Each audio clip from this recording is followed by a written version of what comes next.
All right. Fire them up.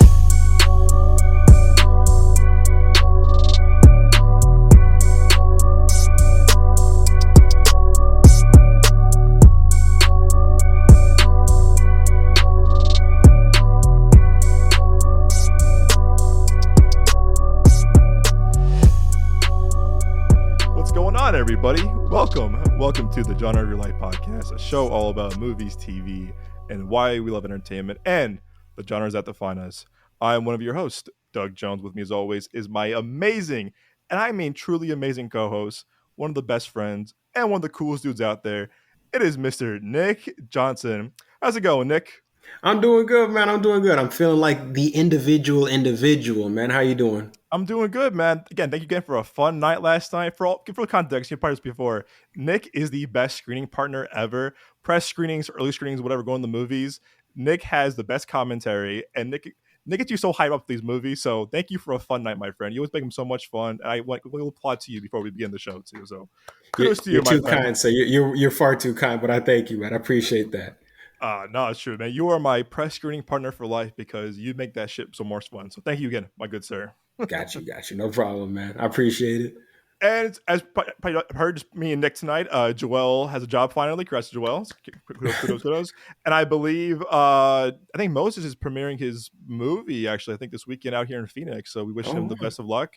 I think I saw his Instagram post about it or his short film post. So wish him luck. But more importantly, you all are here. Welcome to the show. If you're new to the show, welcome. Welcome to Genre of Life podcast. If you're returning, welcome back. As always, guys, you can find the show on Spotify, Apple Podcasts, YouTube Music now, YouTube. Full audio show on our YouTube page, youtube.com/Midway Avenue Productions. Whether you're on Spotify, Apple Podcasts, Amazon Music, YouTube Music, or YouTube, please subscribe, rate the show. We need your help with ratings on Apple Podcasts. Again, for our Spotify and Amazon Music listeners, please rate us on your apps. But for our Apple Podcast listeners, we need your help hitting 200 ratings by hopefully May 1st, if not June 1st, because with more ratings on Apple Podcasts, the show gets more exposure, more opportunities for Nick and myself, as well as Moses and Joelle. So we need your help getting us 200 ratings. Our goal this summer, please, Obi-Wan, you're our only help. Please get us your only hope. Please get us 200 ratings on Apple Podcasts. We have a raffle going on, a giveaway going on as well for Apple Podcast listeners. Comment your username on TikTok or Instagram in the title section and leave the comment review section. Let's know here for the giveaway. We're giving away 5 limited edition mini movie posters, mystery pack, as well as an Amazon gift card. So if you want to join that, please, Apple Podcast listeners, or if you have an Apple device, download Apple Podcasts, rate the show 5 stars, and leave us your username in the comments. And as always, guys, we appreciate your support. It means the world to us. Another thing too, we also have 2 not partnerships, but Fandango is really cool. They do a lot of advanced screenings opportunities for movie fans and moviegoers. So in our link tree in our bio on Instagram, Midway Avenue Productions, there's 2 things. There'll be a Fall Guy advanced screening opportunity Wednesday, May 1st at 7 p.m., as well as Kingdom of the Planet of the Apes Wednesday, May 8th, also at 7 p.m.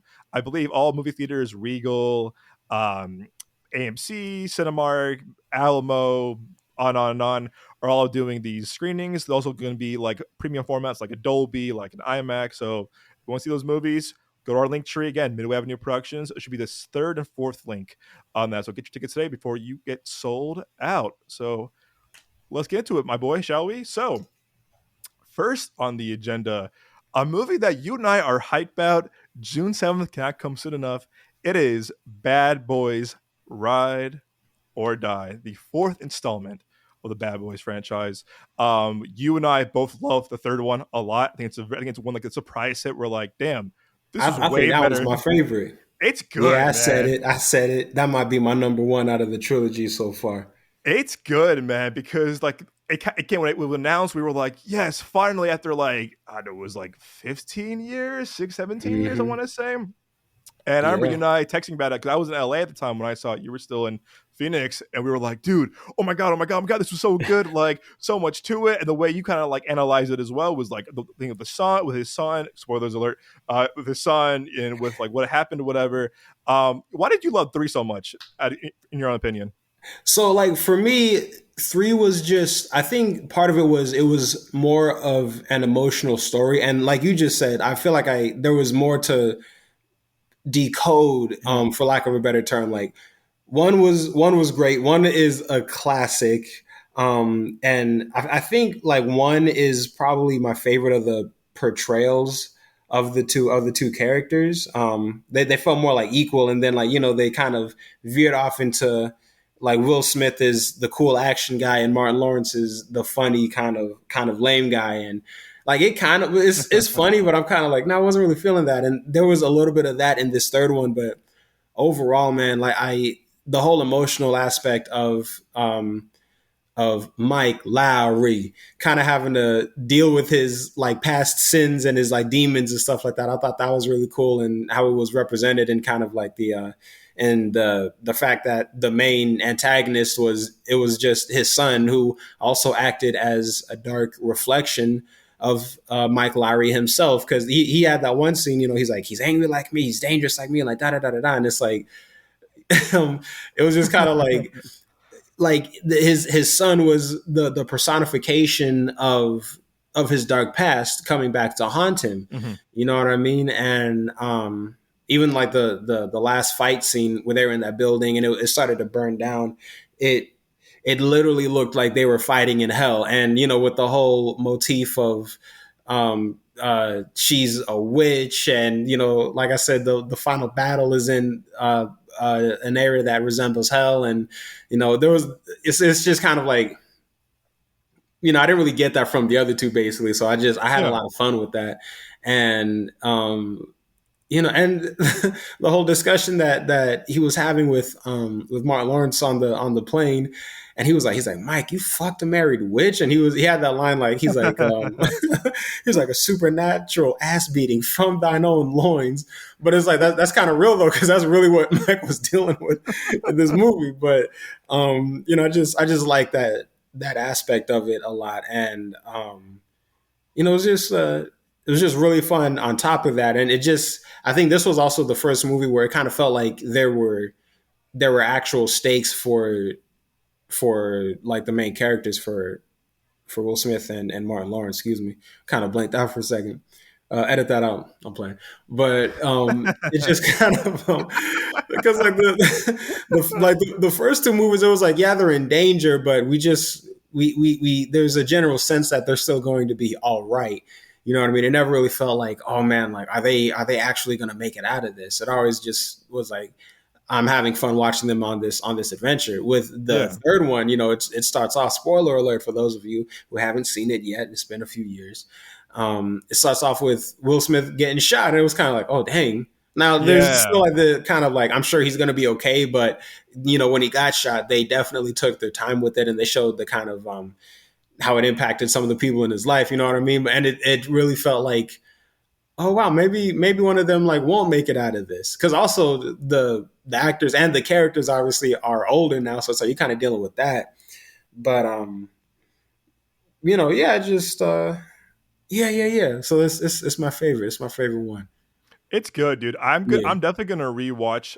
I was thinking about what's the trailer for Bad Boys Ride or Die the other day.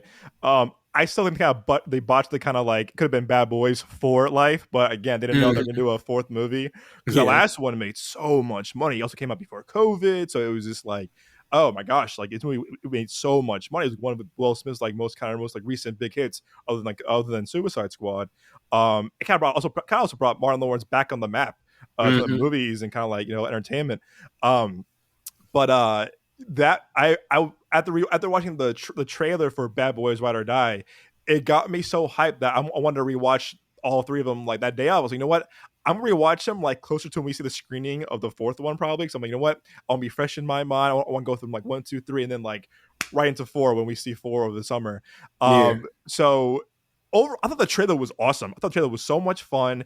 The Um, trailer was dope. Like like this one, like uh, with three, it's like y'all are uh, really doing something different with it. It's not just okay. Here's the case we're working on. It's like, oh shit, now they're fugitives, mm-hmm, and they brought the mm-hmm. captain back. I love Yeah. that. Oh my Joey god, because Pants. I was up.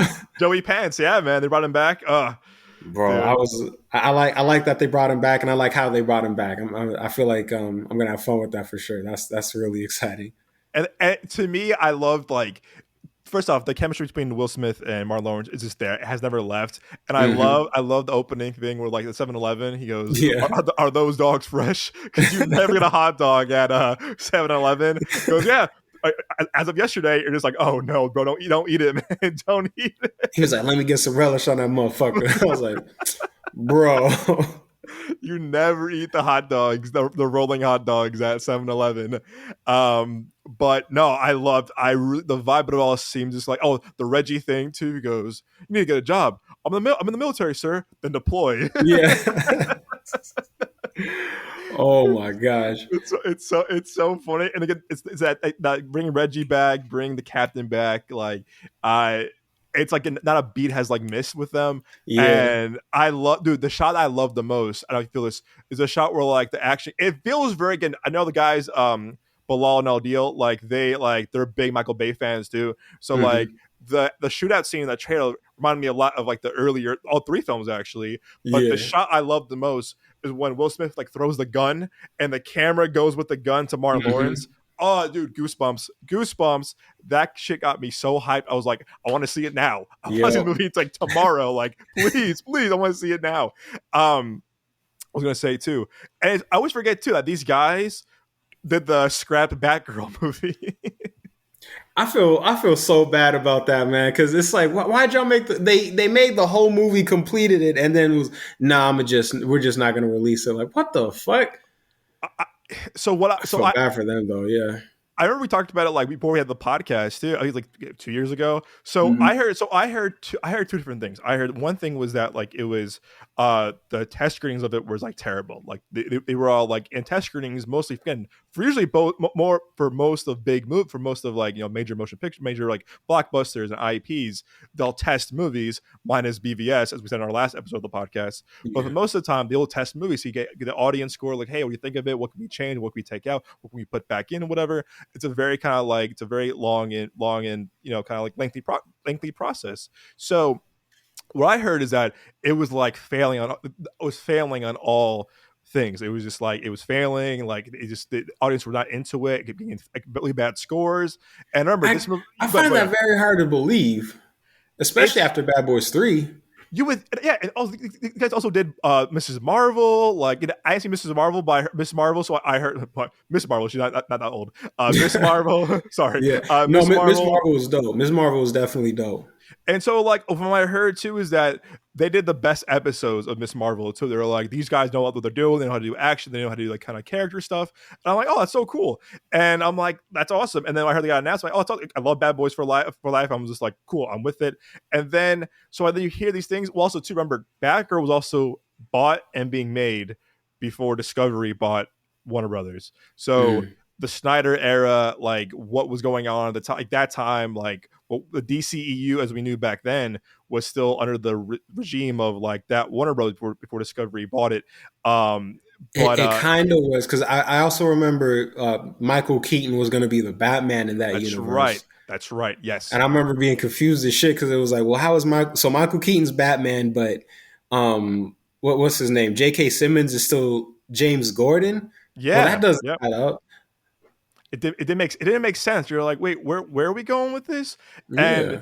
so that was what I heard. That's what I heard. It was failing bad. And then I heard something. I forgot what article it was. This is like 2 years ago too. And I'm blanking on. I feel bad for not remembering what article who wrote this. Was that James Gunn and Peter Safran already had the job at DC like over the summer of 2022. So before Black Adam came out, before before Shazam 2, before the Flash got moved for the 800th time, before Aquaman 2 was going through some shit with the reshoots, whatever. So I heard that Gunn and Safran got the jobs like already like early summertime before these movies came out. So like when it was still when they were still testing Batgirl. So part of me thinks of like, wait, did they have a plan for James Gunn and Safran to come in and just kind of be like, you know what? We scrap everything because we're coming in. Because again, I want to believe like that the screenings weren't doing well. And this era of now streaming, things are being very expensive on HBO and Max and Netflix and Hulu, whatever. But again, there's no kind of like clear cut thing. And to your point, it sucks because again, Bad Boys for Life was a glorified hit, bona fide hit. It had great critic and audience rating. It made so much money. It brought back Martin Lawrence's career. It brought back Mm-hmm. it was a huge hit for Will Smith, kind of like out of his quote unquote prime career, because he was doing some stuff like Gemini Man did not do well, Collateral Beauty did not do well. So like his two big hits in terms of box office was Suicide Squad and Bad Boys for Life. So it was like, wait, why would you hire these guys, and then why would you kind of just like, you know what? I don't know. It's a whole thing. But again, it's a different situation, different conversation. But I'm hyped because they came back to do this one because they understood these guys, like these characters and the story. They understood Mike and Marcus. They understood the world. They understood like why we all love these movies so much. I love two. Two to me is like one of the best action movies ever. And I actually two was kind of funny. Do you know like that movie had like 17 or 19 like rewrites for Bad Boys 2? No, I didn't know that. I did not know that at all. Wow. And guess what? Guess who was one of the writers on the rewrites of that movie? Who? Seth Rogen. I feel like that would have been a solid Bad Boys movie. That would have been dope. They should have went with that one low key. So at the time, like there obviously Bad Boys was a huge hit. Bad Boy 2 again. Michael Bay is now like top of his game with action. This is still Seth Rogen. That is crazy, bro. I am flabbergasted. There was a great interview, a great I think interview when Bad Boys for Life came out, saying that like how he helped write Bad Boys 2, because a lot of times when you do a comedy movie or a big budget comedy action movie, you'll bring in like guys to do like rewrites and like guys who are kind of like on the rise of like acting and writing, whatever. So Judd Apatow was hired to rewrite the movie as well, and he brought in like a young Seth Rogen, Evan Goldberg, who wrote stuff like Pineapple Express, Superbad, This Is the End, Neighbors, all this other stuff. So it's like that movie has so many rewrites because Michael Bay, from what I heard too, is that tends to hire, well, minus Transformers 2, tends to hire like a room of comedy writers, which people, I think Bad Boys to me is Michael Bay's probably best comedy, best work of comedy. I do like Pain and Gain, which is a very, very dark comedy. But in terms of comedy itself, I think Bad Boys is kind of like his perfect use of comedy in his movies, because of chemistry of Will Smith and Martin Lawrence. But yeah, man, they had 17 different revisions on that script. Wow. And it's like what the fuck. But it's interesting to see. But yeah, are you hyped for Ride or Die? Are you looking forward to this movie this summer? I'm super looking forward to it, man. I watched that trailer like 5 times in a Me row too. when you sent it to me, bro. Oh my god. Because it feels like the natural progression from the second one. It looks like it's going to be at least not the second one, the third one. Excuse me. It looks like it's going to be at least as good as the third one. I'm really excited for it. And again, like I said earlier, like they're doing something different with it. We haven't really seen them, like we've seen them kind of go outside the law, but not necessarily in this way. And like you brought it up earlier, they're bringing like everybody back. So I'm just, is this going to be the last one? Do you think? Was this supposed to be the final one? I don't know. I think they thought the third one was gonna be the last one, but it did so well. They were like, we gotta do another one. We gotta do another one. While they kind of botched the name of like For Life and Ride or Die. All right, I'm asking you this too. This is kind of a question I think everyone's asking right now because of like the situation. But like, do you think this brings Will Smith out of movie jail because of like the slap? Oh, like I feel like that's a tough one. I feel like it's not going to completely. Well, I don't know, because it has been like a while. You know what I mean? It's been 2 years. I think it'll certainly help. At the very least, it'll definitely help. I feel like there's still going to be some people that are like, "Nah, I don't like Will Smith anymore because he slapped Chris Rock." But yeah, it'll definitely help. I think I can't say for sure. That's a good question though. Because I was on a podcast last night on the way back from the screening, and the guys were saying like, it's been 2 years. Is he still in movie jail? And I think that Sony still wants to work with them. Kind of proves a point of like, yeah, we still want to make Bad Boys, and Will Smith is one of the stars. And it has been 2 years. Yeah. it's definitely it's been a kind of time now. I think though, this is from what I heard from like inside baseball stuff, is that I bet you Sony and the PR people are like, you cannot ask questions about the slap. For real. We need people to forget about the slap so this movie can succeed. Right. And I do Because it's think like, yeah, go ahead. no, to your point, like, you need Will Smith Yes, in the Bad Boys movies, because have one, to. he's kind of like He's the like face of the franchise. he kind of is like, it's both of them obviously, but it's like Will Smith is like the cool action star portion of it, and it is like Yeah. an action movie, because like, no disrespect, but you can't make Bad Boys with just Martin Lawrence. No, that'll be You could maybe make it with just Will Smith, but not just Martin Lawrence. that's called Big Mama's House 4. Oh, hell no. Marcus, we need you to go undercover since Mike is out this week. Like, oh, hell no. Bro, I bet you. Wait, who did the studio for Big Mama's House? If it's Sony, I bet you they were like, we Yeah, got you know what? I think it was Fox. You're right. That's Disney now, and ain't no way they're gonna do that. Oh, heck no. Oh my god! So I think also Martin Lawrence needs this kind of too, because last movie was Bad Boys for Life. So I just feel like, hey man, this kind of like I need this paycheck, man. I need this money. Yeah. I need this money. He's like, Daddy got bills to pay. No, so I'm looking forward to it. I'm hyped for it. If you're excited for this movie, to our audience, let us know in the comments. Let us know in the review. June 7th, man. I think this movie's gonna help Will Smith out a lot. I bet you they're gonna put well, another thing too. One thing too, the podcast said last night that I was listening to on the way back from the screening was that also the guy too, that press junket's gonna be ask Will Smith about the slap, and the guys about the failed Batgirl movie. So about your failed Batgirl movie, like I bet you, I bet you the Sony PR team is like, do not bring up Batgirl or the slap. Like we can't, guys. We cannot. Again, because journalists like to ask kind of like hard pressing questions. That's their job. I get it, but I bet you the PR team at Sony is like, no, absolutely not, absolutely not. We're not no Batgirl questions, no slap questions. But again, we'll see. Maybe I think Will Smith did his little victory, his little kind of like apology lap. That movie came out a few years ago that no one saw with Anton Fuqua. What's it called? Emancipation. And like no one saw that. Was it a movie? I don't know. It was on Apple Plus. I don't remember if it was like a movie or a miniseries. I think it was a movie, and that movie just legit just kind of came and went, and no one was talking about that movie. Like no one. They're like, he's actually doing real acting, but like no one saw it. And like I feel bad for Antoine Fuqua because he was just like, well, fuck, man. Like I'm doing this movie, and it's like this controversy that's kind of following my movie that I was even part of. So. I think this movie's gonna do well because it's summertime, it's summer vacation, it's a good summer blockbuster. And I do think that people love Bad Boys, people love that movie, that franchise so much, and I think people also want to see again. Everyone loves a good comeback story too. I think Will Smith has apologized. Obviously it's a publicist, it's a PR move, it's a publicity stunt, obviously. But I think everyone loves a good comeback story. I think if this movie does well, both critically and financially, he'll be back. I think this is kind of like him kind of tipping his toe in the water, just like, will people still see my movie? Yes or no? And I'm gonna see it. Yeah, we're gonna see it screening probably day one, so we're hyped for it. So I'm glad we both got hyped for the trailer, man, because we both love that last one so fucking much. It's so good. It's so good.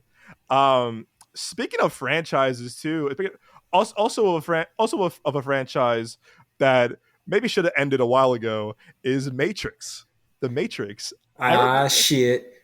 We kind of spoke about last night. We were waiting for our concessions at the screening, and I think you and I had talked about the Matrix a lot in college, like the overall themes, kind of like we kind of analyze it, all three movies. What does it mean? Obviously, it's more it's the career defining role for Keanu Reeves, Martin Lawrence. Oh my god, Lawrence Fishburne. Wrong franchise. Same time, wrong franchise. That would have been a very different movie. Wait, I'm in the Matrix as Big Mama. Oh my god, Big Mama as the Oracle. That would honestly, I would pay to see that movie. I'm not gonna lie, I would pay to see that movie. Trying to see it in IMAX. Like everything about the Matrix movie in the first one, like everything is exactly the same, except whenever it's like the Oracle, it's Martin Lawrence, just exactly how Big Mama would be in that situation. Like that character is the only thing that's different, but nobody acknowledges it.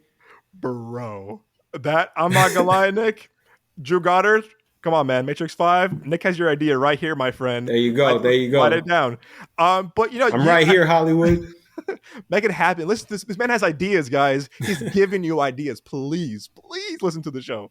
And read the show $3 too. billion box office. Bro, Easy. I'm telling you. that would pass Avatar, Endgame, Titanic, Avatar 2. All Like this, combined. all combined, bro. This movie would break. This movie would shatter. I mean, shatter records. People would drop to their knees of this. This would be groundbreaking. But no, I've always known you appreciate the Matrix the way I do too, just like of like the filmmaking, the overall story, just kind of just like what it means, the bigger picture of it all. I remember when you and I saw the trailer for the fourth one, we saw Shang-Chi like a couple years during COVID too. Oh, And you and yeah. I were like, fuck, man, this trailer is good. I Like was feeling it. this was a good trailer. The Jefferson Airplane, White Rabbit song was playing. It just like it felt like, oh, why would the Matrix, whatever. But again, you heard things of like, well, okay, like you know, it's only one Wachowski sister this time, not both of them. Studio was studio kind of pushes. Studio was really pushing this one at a lot of stuff. And it also came out at the wrong time. Came out the same weekend as No Way Home, which was a big stupid mistake on their point. That was a And gamble. That was a huge gamble. I could see why they thought it could compete because it's the Matrix, but it's right, like it's been a long time since Part 3 came out, and like this is the third MCU Spider-Man movie. yeah. And it was the hype of No Way Home was just like unmatched. It was definitely like Infinity War, Black Panther, and Endgame level. Like, all right, they want to see this. What's going to happen now with this story? So it came out. Mm-hmm. It came out at kind of the wrong time, and that's kind of like I would say I put more of that on Warner Brothers and in the marketing more than like the Wachowskis and Keanu. But also too, people were like, wait, no, Lawrence Fishburne as Morpheus again. And I love Yaya. He's one of my favorite actors working today. This dude has charisma. This dude has range. Phenomenal actor. But people were like, nah, not my Morpheus. And it's hard because you're following one of the most iconic roles of all time with Lawrence Fishburne as Morpheus. That is a iconic role. That is an iconic role. Like it's one of the things, red pill, the blue pill, or our favorite GIF we sent together at last. Like Right. it's so iconic, dude. So people are like, wait, huh? And then you weren't bringing back Hugo Weaving, you're bringing back Jonathan Groff, good, also a good actor from Hamilton and other movies. But people were like, wait, this is the Matrix I kind of fell in love with, and why I love the Matrix so much. People were like, what is this? Mm-hmm. So fourth one came out, did not do well at all. It also had the awful benefit of doing the day and day release that HBO Max did. That kind of fucked over their movies and their filmmakers and actors. This is like the old regime of Warner Brothers. So it did not do well. It flopped. Whatever. I'm afraid to ask you, what did you think overall of Matrix 4? By the way. So overall, it's a fun movie to watch. I don't dislike it by any means. I don't dislike any of the Matrix movies. I think they're all solid. Part 4 was cool, but it seemed like it just kind of felt flat for me because I feel like it was introducing like some new and very interesting concepts, like the idea that Right. Neo being the one, like he exists in the Matrix, but he has a different face. Because I remember in college, like that was an idea that we had, Yes. and this is like seeing it in the movie. I was like, dang, that's like really cool, and just the fact that the idea that the one could exist, but he just like he's always the same, even if he maybe just looks different. Like that's just an interesting concept to me. But with that, like they didn't really like take it there. It was just like, yes, it's the same one and he looks different, but it's only because we had to disguise him for whatever reason. So it's like, Mm-hmm. okay, I feel like you could have gone a more interesting route with that. And then just like the idea that Neo is only like as powerful as he is, or not because of Trinity, but like when they're like together. I thought that was a really cool concept, but they didn't. It was kind of like I wanted them to go into that a little bit more. Like why is that the case? What was the broader plan behind that? Because even in the flashbacks when they were in like Machine City and they're reaching for each other, there's this light Yeah. that they're creating, and it was like, wait, so they both have powers in the real world, but no one talked about that. So it's just Like, okay, like I don't know, we all waiting for a potential sequel to just kind of flesh all those out or what, you know? And it's just like, so aspects like that, it just kind of fell flat to me. Um, and you know, I like Neil Patrick Harris. Oh, I that's right. didn't. Yes. Yeah, I didn't like him as like he's the new architect basically. I wasn't feeling that, Yeah. Neither and was I. even what's up? Neither was I. I'm with you on that. I agree. Yeah, it was just like I can't. He can't be the to put it in like MCU terms. He can't be the Thanos of this new Matrix, but franchise basically. It just like he wasn't threatening enough for me to really like buy that that he could pose any danger, Yeah. you know. So it was just kind of like okay, it was a cool movie. I part of me going into the movie, I thought it would have been really cool if they played a lot more with the ambiguity of is he in the Matrix actually or not, you know, because in the movie they were making it seem like, or not making it seem like, but he was kind of under the illusion that he just like was dealing with a lot of like stress and like mental health issues because he couldn't tell really what was real. So I think it would have been interesting if the movie overall was just from his perspective. So like we start off with him maybe like getting ready for work or whatever, and then whenever he's interacting with the other people from the Matrix, we as the audience also are wondering, okay, like was it really in his head? Because even in this one, they're saying that he made the previous trilogy in video game form, but here it's No. like everything Yeah. seems kind of like, you know what I mean? And it's like it really because they're trying to make it seem like everyday life now. So like just with that, it's kind of like okay, everything seems like how it is now. So was it all just in his head? And then like the final scene where he and Trinity are like on the roof, and it's like there's only like the kind of like one exit. When they jump, it's they kind of end it there. They leave it ambiguous. Like, did they actually fly off and escape the Matrix, or was this low key actually the real world the whole time? It's a little dark, but you know, again, I just like I like ambiguity in films sometimes, and I feel like that would have been the most interesting thing you could do with the Matrix Part Four is make it really seem like maybe the other three movies were actually just a fantasy that he made up, and it's just because he's really bored with how his actual real life is. You know what I Yeah. mean? I follow. Yeah. I like that. And I think I remember when I walked, I texted you, I was like, and you were like, oh, don't tell me that. And I was like, like, cause like, again, we love the trailer so much. And I think to your point, cause I remember when it was announced, I went back and watched. So I only saw the first one growing up, so I never watched 2 and 3. And I asked, "Are they worth it?" You were like, "Yeah, I'd watch them if I were you." I watched them like this is like and it was like during COVID, whatever. And I watched all three of them, and I liked two a lot. I like Reloaded a lot. I think it's the highway scene is really cool. Mm-hmm. I like the stuff with like the new characters, like the stuff with the dojo fight stuff is really cool. Like I really like two a lot. And I think it's a little bit underrated if you ask me. Yeah, Um, definitely. You know, Three. apparently that movie was saying that within the Matrix universe, like werewolves and vampires actually exist. That's right. Yes. Like Yes. I, as a kid, I that remember flew telling me over my that. head because I thought she was speaking metaphorically. But when they're like with Monica Bellucci, and Yes. she's like, I think she like shot the two guys that work for her husband. It was she shot them with silver bullets, and those two were just werewolves from a previous version of the Matrix where like vampires and werewolves exist, but they like those programs didn't go to the source and get deleted like they were supposed to, and now exist in this current version of the Matrix, and that's what she was talking about. I'm like, That's that's fucking insane. I get another reason why I think two is very overlooked and very kind of just Mm-hmm. like people didn't like kind of realize how kind of like in depth the Wachowskis went with it. Yeah. And three, three has its moments. I think I like the cliffhanger of two a lot, and three has its moments. I like the final scene at the end with Neo and Mr. Smith, like the whole like when Smith kind of took over the Matrix basically. I like Mm-hmm. that. Those scenes are really cool. All the green and the rain, whatever, is really cool.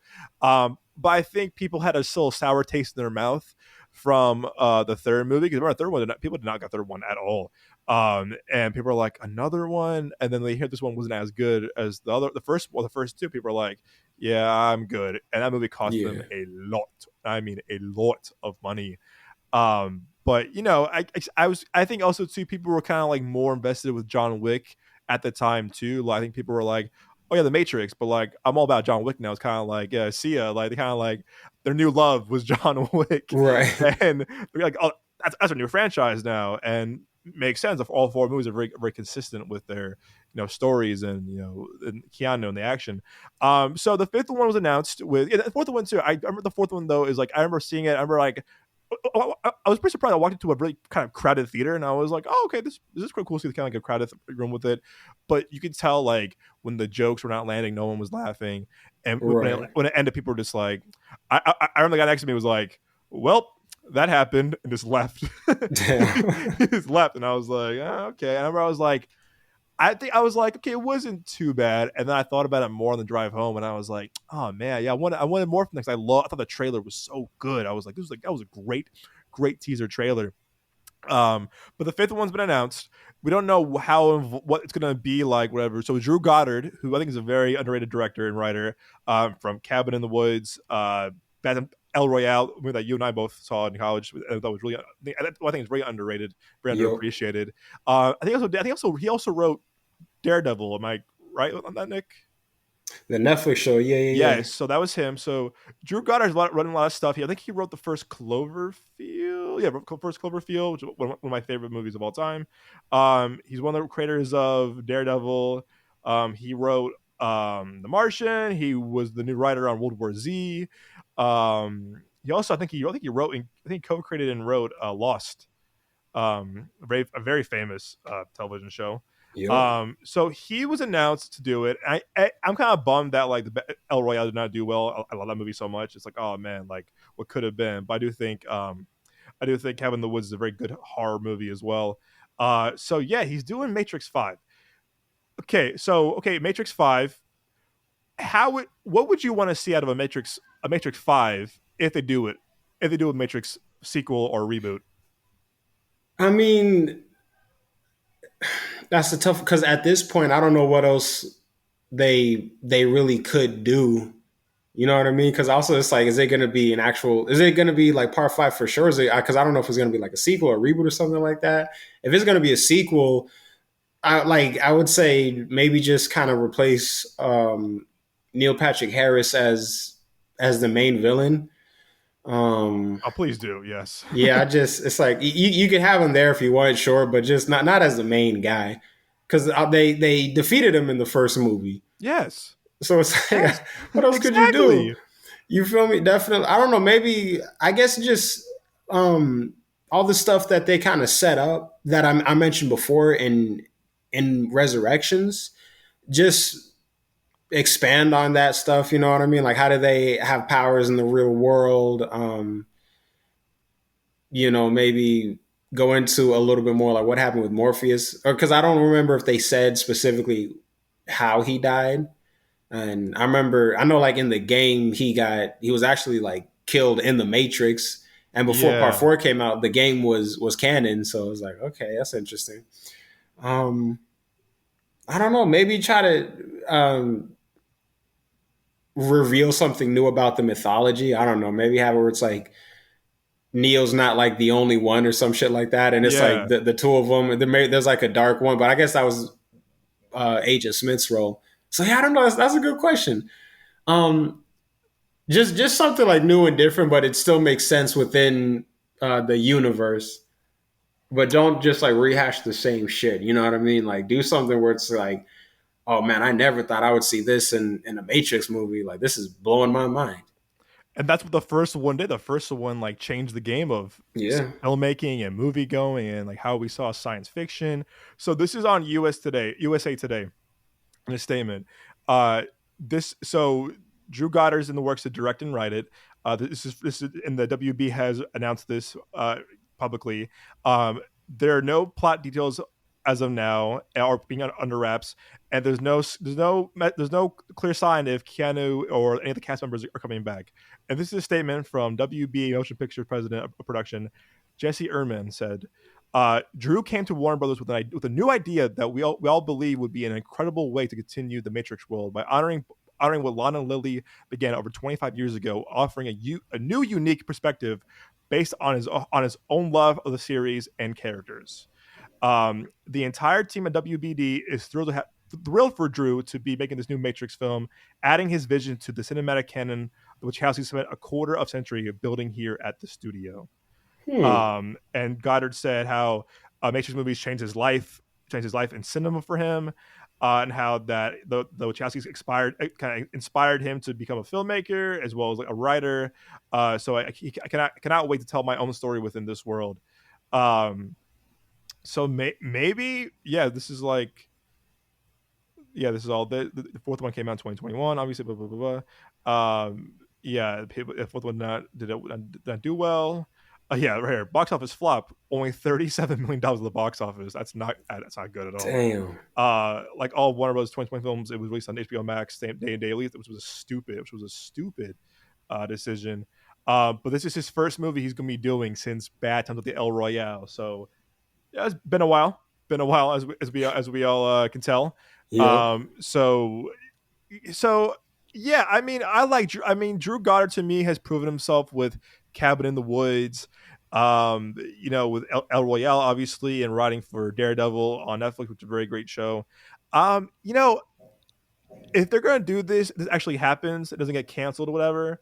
Um, so um, so I would like to see something different. I think I don't want to. I mean, I love Keanu. I love like that. I love Neo and those characters, but I would like to see something different. I want to see something different in that world. Like if Drew can bring a different perspective, like something unknown that we haven't seen before with the Matrix world. And I will. I mean, I think when the movie comes out, or it comes out, if it comes out, like I would love to hear this pitch. I would love to hear what he pitched to them because, like, yeah, make this movie because I think Drew. I mean, if Drew pitched this movie the way like the article is describing, like they couldn't say no to this thing.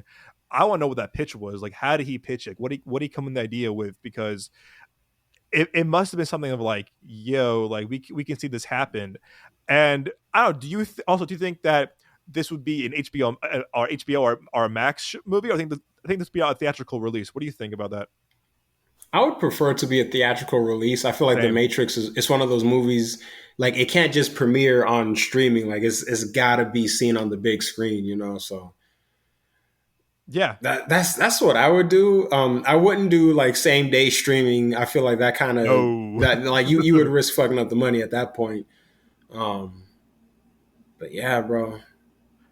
I it's I really do hope that like this movie does what the last one couldn't do.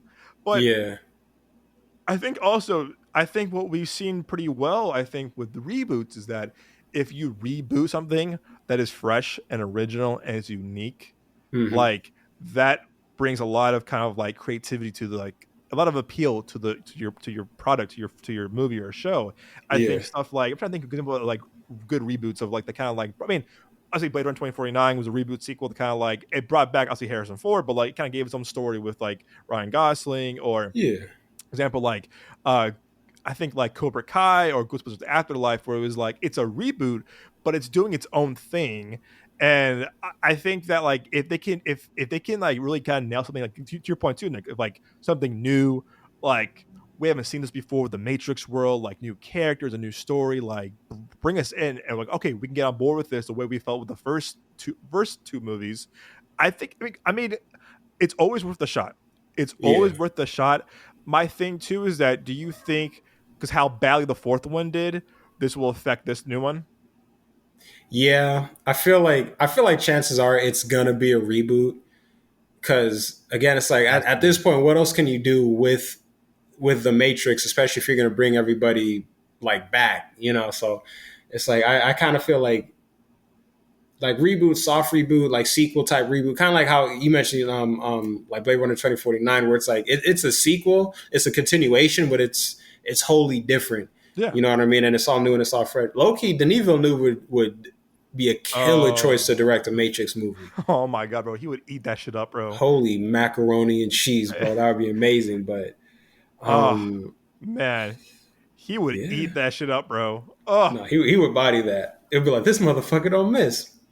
Because like he's already proven like with with two franchises that he loved, with obviously Blade Runner and then also with Dune, he loved that story, he loved that book so much. And I bet you there's no way in hell he didn't like the Matrix movies. Who didn't like the first Matrix movie, or the first two, that is? um Hmm. so oh dude, that would have been a good get, but he's too busy with Dune Messiah. Yeah. Yeah, man, I do think that part of it is like, part of I think this movie has a problem already, that like, of like, hey, we're doing another Matrix movie with the last one did not was a really kind of like bad taste in our mouths still. And another thing too, like I said with Morpheus and like, Agent Smith, is that people are like, no, we don't want them as our Morpheus and Agent Smith. We want the original cast back. And I do think a lot of people who are hardcore Matrix fans that probably love all four movies or the whole franchise as a whole, Hmm. people were like, wait, there's no Neo, there's no like, there's no Morpheus, there's no Trinity. So it's getting new audiences on board. I think like the last Ghostbusters, not this last one, the one came out before this one, after like 2021, did a great job of using a nostalgia the right way. Wasn't like overuse of it all, but Yeah. also too is that it gave new generations of Ghostbusters fans and movie fans like a new story. And I think that movie did really well of kind of like bringing in old stuff but not relying too heavy on that. And I think with this one, same thing, it should, bring in new stuff. You can rely a little heavy on like old themes and messages, whatever, but make it your own thing. I do think that Drew Goddard was like, well, I'm gonna do my own thing with this story, with this kind of vision. And again, I wish him luck. I think he's a good writer. I think he's a good filmmaker. I think he needs a win after El Royale did not do well at all. I kind of blame the studio for that, because that studio was going through something at the time. The marketing wasn't good for that movie, unfortunately. But I do think that he's proven himself as a writer, director, filmmaker, creative, to like, hey, I got an idea, let's go with it. And I think also too, this is me kind of rambling, but I think what I've heard too is that WBD, Warner Brothers, has been a very hard company to like pitch things to, because they're very about revamping, revitalizing. Like they canceled that Coyote versus Acme movie that apparently Hmm. everyone loved. Like did great test screenings. So maybe to sign, but in terms of execution, if he can execute it well and be like, oh wow, he proved us. I hope he does. I hope he does. I know we're both Matrix fans. I know that like we like his work. I'm hoping it's a reboot. I'm hoping it's like a reboot, like a whole different story, because I think we want to see new stories. Maybe same world, but new stories, if that makes sense. Yeah. So Yeah. Yeah. New stories, low key. it It would it be. I don't know if they could do something like kind of like how Star Wars is doing, where it's the yes. same universe, but we're kind of just exploring different aspects of it. It'd be interesting. Maybe of maybe a Matrix. Maybe Matrix 5 is like about one of the previous ones and like one of the previous versions of the Ooh, Matrix. That'd be interesting, especially since we know like werewolves and vampires technically exist. That would be kind of cool to see a version of the one like fighting those. I like that. I And maybe like we see that. like like how different each quote unquote the one is from each other. Yeah. Because like in that scene Ooh. in part two, he was talking to the to the architect. The architect was saying like, this is the sixth version of the Matrix, and I think it was like Neo was kind of a different, like an anomaly in and of himself, even amongst like the other ones. Yes. Because they even like he even Yes. said like Right. you're Yeah. like you're smarter than the others or you're faster than the others or something like that. So it's like, yeah, what sets them apart? And again, No, maybe have Neo meet one of the previous ones. That would be fucking dope. that would be cool. I love that scene for like all the TVs, all the screens with the different Neos. Like, Hmm. that scene goes hard. That scene goes hard. That's why I think the second movie is very, very, very, very, very overlooked and very underrated. Yeah, because I feel like all those TVs kind of represented a multiverse in a way. Because whenever you were like waiting for Neo's response, there like each of the TVs when you look at them, all of them were doing something different. And like the TVs, I don't know if you remember, like there was a shot in the first movie when Neo was in the when he first got arrested by Agent Smith, and he was in that interrogation Oh room. yeah, yeah.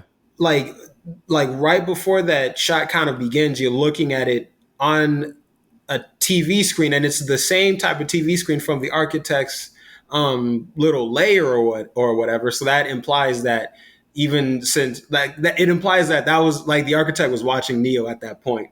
Mm, So it's like he's yes. had his eye on him obviously for his whole life, but it's like, okay, that's interesting, like nod, because I didn't realize that they didn't really bring it back until I saw the second one. Like in the first one, you don't really think about it. You just think, okay, well, it's security cam footage being watched on this TV. But in the architect's room, like all of the walls are just made up of all of those types of TVs that were seen in that first one. So it's like that's really, really, Mm. really fucking interesting. Again, Nick, you are writing the movie for itself right now, and WB is listening. He's giving you ideas, guys. Hire this man to write the movie with Drew Goddard. Like, come on now, like I hire got this y'all. I man. got y'all. Do you out of like that? Is there like so on top before we do our review of Monkey Men? Is there like a reboot of like a franchise like that, like a Matrix or like a Bad Boys that like you would love to see that hasn't been done yet? Hmm. Oh, that's a good question. That's a good question. You know what? Dang, I can't. I'm gonna go with this is gonna be out there, but I off the top of my head I gotta go with the Hugh Jackman Van Helsing movie Ooh, because I feel like one that's a good that one. movie was dope. I don't care what no one says that movie was dope. It was a good movie. It was fun and it was exciting and it was really cool to see all of those classic Universal monsters reimagined. Like, oh my god, because they all look so fucking cool. But I feel like that movie, I think they assumed that they were gonna get a sequel because they had this whole they pulled a fucking Wolverine X-Men on them where, you got Oh, Hugh that's Jackman right. as the main character and like I'm the main character and I'm this really cool fucking badass, but I don't remember my past. So it's like, and they never really flesh it all the way out. They alluded to some things, and that's why I'm saying like I feel like they thought they were gonna get a sequel. So I say maybe do a sequel with that, and hell, maybe even do like how they did with Logan. Like you have Hugh Jackman come back and he's like an older, more grizzled Van Helsing, and it's like this is just kind of like one last ride. It's a fun like dark horror action movie. It closes up all the loose ends in a complete and satisfying way. Yeah, I feel like that would be pretty cool. I'm reading like the IMDb trivia and facts about this. Like this film was intended to be start a series of Van Helsing adventure movies. However, the reviews were bad, and Yo, the box office returns were far below expectations. I mean, the movie made money. The movie made $300 million worldwide. That's pretty damn good. they Um, thought they had a hit, bro, because it was the same guy that it was Steven Sommers, yeah, the the guy Mummy that did the Mummy and the Mummy Returns. and GI Joe.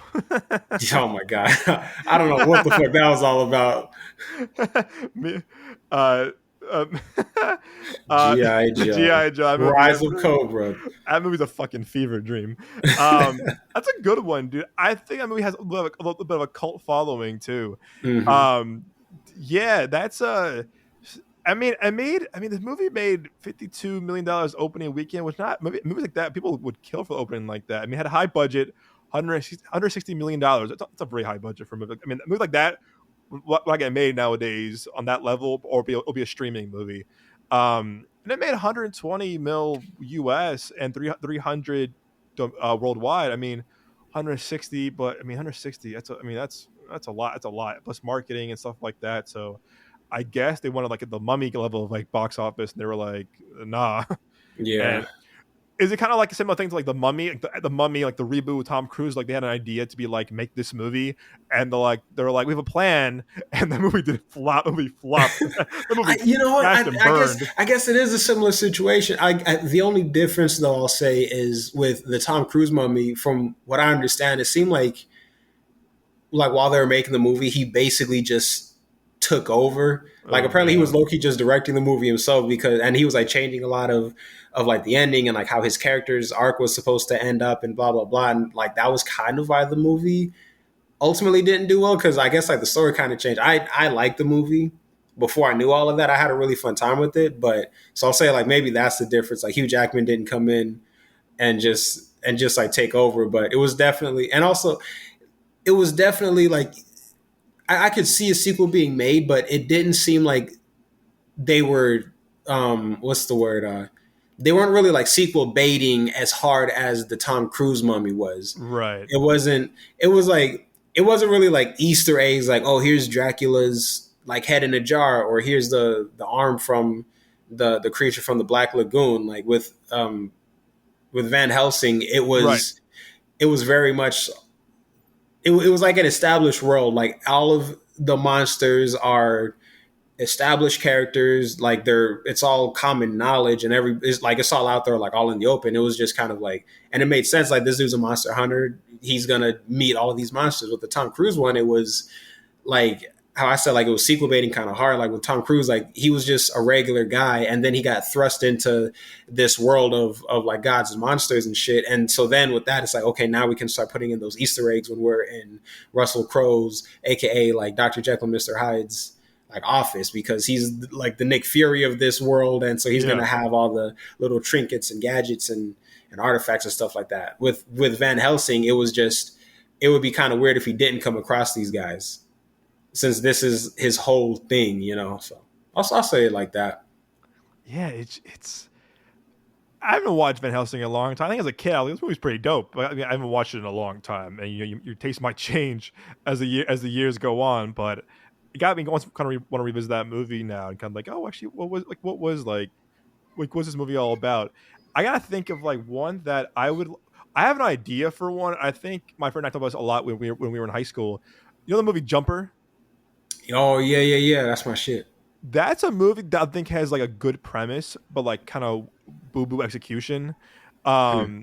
You got like you. I think Doug Liman did that too, which is funny to believe. Um, Okay, yeah. so I think Jumper had a really cool premise, but I watched it like not too long ago, like on a rewatch, kind of like randomly one night, and I was like, yeah, as a kid, this movie was cool, but like it's a lot of like cool like setup, but the movie kind of goes like kind of goes not nowhere, but like a little lackluster. And I feel like now with the age of streaming, it could be more of a series. Like you can do like anthology of like different jumpers. Because remember in the show in the movie, Oh, it was like different jumpers. Like it was Hayden Christensen. It was Jamie Bell. about the awful thing from Fantastic Four. Yeah. Um, that would be kind of cool. Of like, hey, if you do an anthology thing of like, so I love anthology series. Like, if you do like anthology of like be different episode or different season, like, hey, this jumper doing this, whatever. The jumper is doing this. Like, maybe one could do good, one could do bad, or whatever.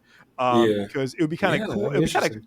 It'd be kind of cool to see kind of like the different role of jumpers and be like, and maybe you can do like a thing at the end or like every season, like you bring them all together or kind of interact at one point, like different approaches, different ways of like jumpers and how they kind of use their powers, making kind of like some might be good, some might be bad or whatever, or like some kind of just like or just kind of just fucking around, wants to be rich or wants to kind of like go to like Japan or whatever, something like that, or go to like Greece. So I think Jumper would be a good one just to kind of like, because you could explore a lot with that mythology and like the powers itself, whatever. And I mean, Chronicle definitely did that to a degree with like the found footage and like young superheroes. Like, what if you have this power that you couldn't really tell anyone about? And I think Chronicle would have a good sequel. But again, I think it's been also been now like 10, it's been what, 12 years now since that first one came out. Hard to believe. I feel old saying that.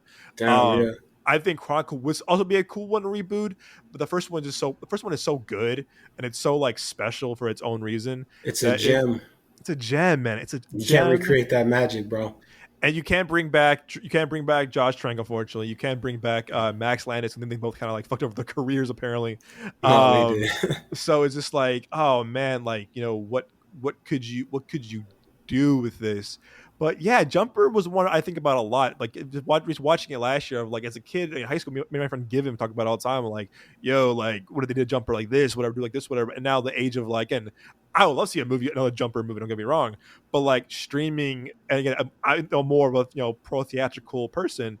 I think streaming has now given the chance to kind of just like really like kind of like unlock like the creativity of like or the possibility of like what you can do and what you could do with this and like how far you can take it. You make it more. It was PG-13. What if you do TV MA? Or you do more gritty, more hard R, more kind of just Hmm. like kind of more mature in that way. And I feel like, I mean, you could do like the boys level of violence, but like doesn't be like that kind of like like gory and intense, but like you could explore a lot with that kind of just material. And I think the movie has, again, great premise, but execution wise, like just kind of feels a little flat.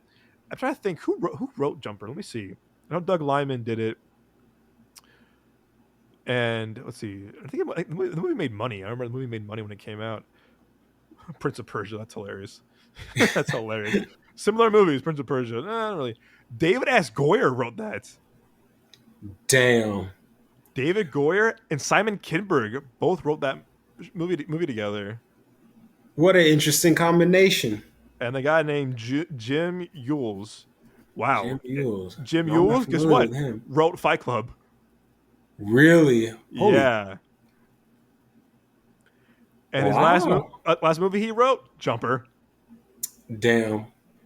I always wonder like when it's like the your last movie credit was however many years ago. I was like, oh, I wonder what they're doing now. And then probably nothing. Probably working at Home Depot.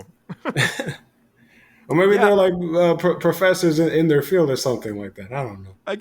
I hope so, man. Like a film professor or Yeah, TV yeah, professor. I that'd be hope dope. so. See, Simon Kinberg to me is a very weird case. Simon Kinberg has a lot of wins.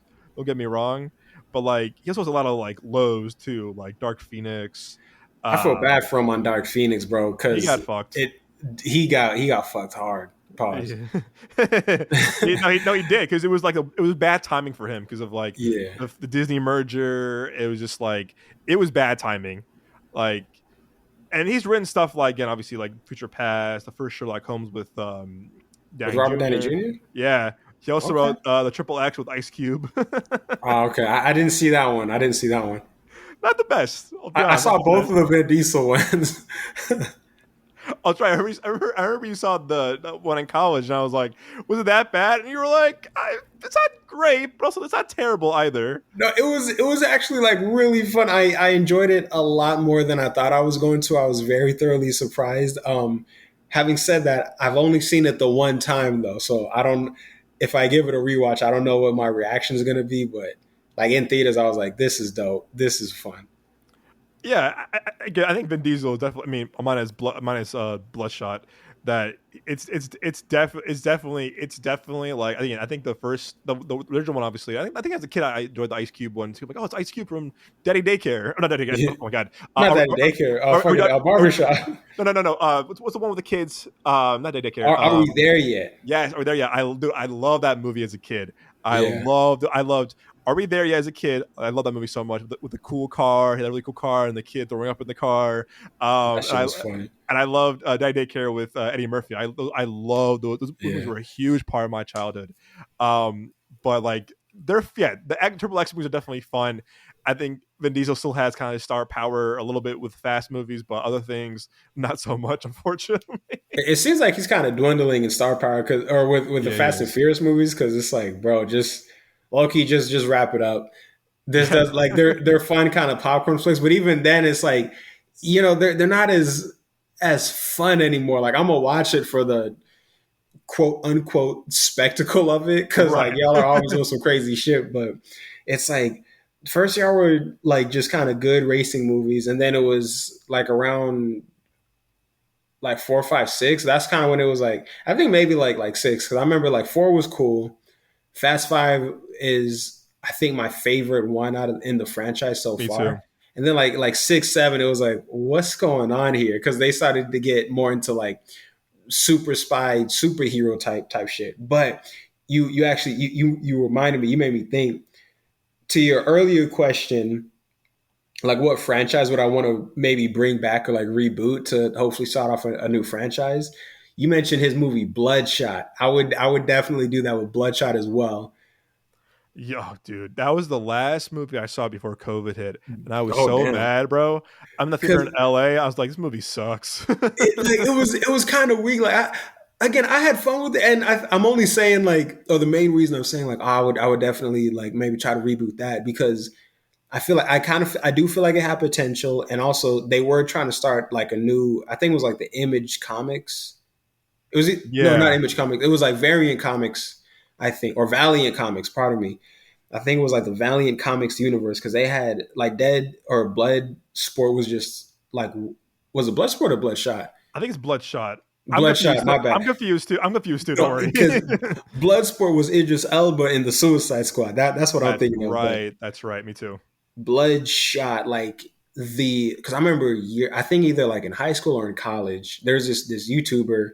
that I watch. My favorite YouTuber, Comics Explained, and he breaks down like all of these like like comic book characters, comic book arcs, and everything like that. And one of them was it was called like Exo Man of War, and it was from Valiant Comics, and the whole premise was like you know how everyone's always like if superheroes existed in the real world, but this was like actual like it was a lot more grounded than when people typically say that, which was interesting. And the first character I heard about in this universe, it was like I said, Exo Man of War, and he was basically like a Viking or something like that. But Oh then shit.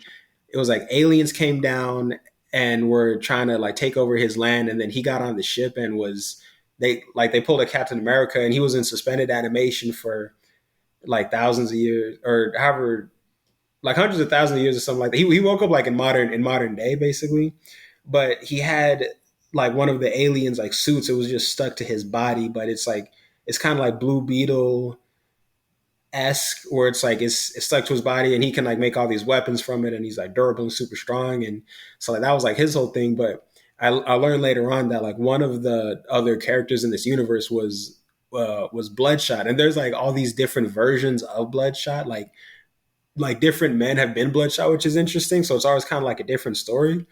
But I was when they announced the Vin Diesel movie, I was like, okay, I'm actually really excited for this because I want to see where it goes, and it just didn't go anywhere, unfortunately. So I would definitely bring that back just to see like its potential. It had a, you know who was the like the first director to like attach to that movie? Matthew Vaughn. Oh, he would have killed it. Oh, that would have been incredible. I think Matthew Vaughn was going to do was going to do Bloodshot. I think like around like I think it was like right after X-Men First Class.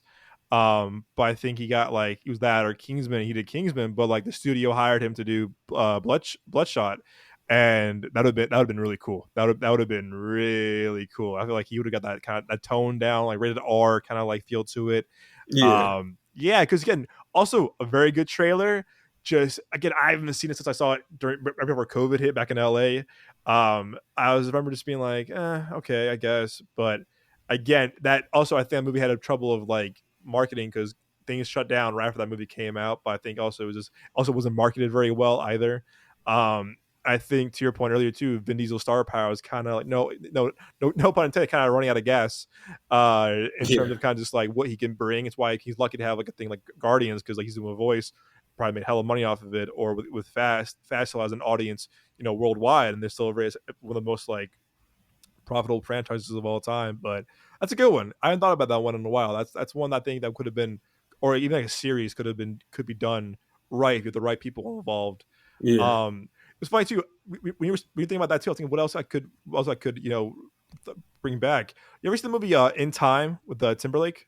yeah, yeah, yeah, That's another movie I think movie has its issues obviously, but I like a lot. I think it's very underrated too. But like same thing, great premise.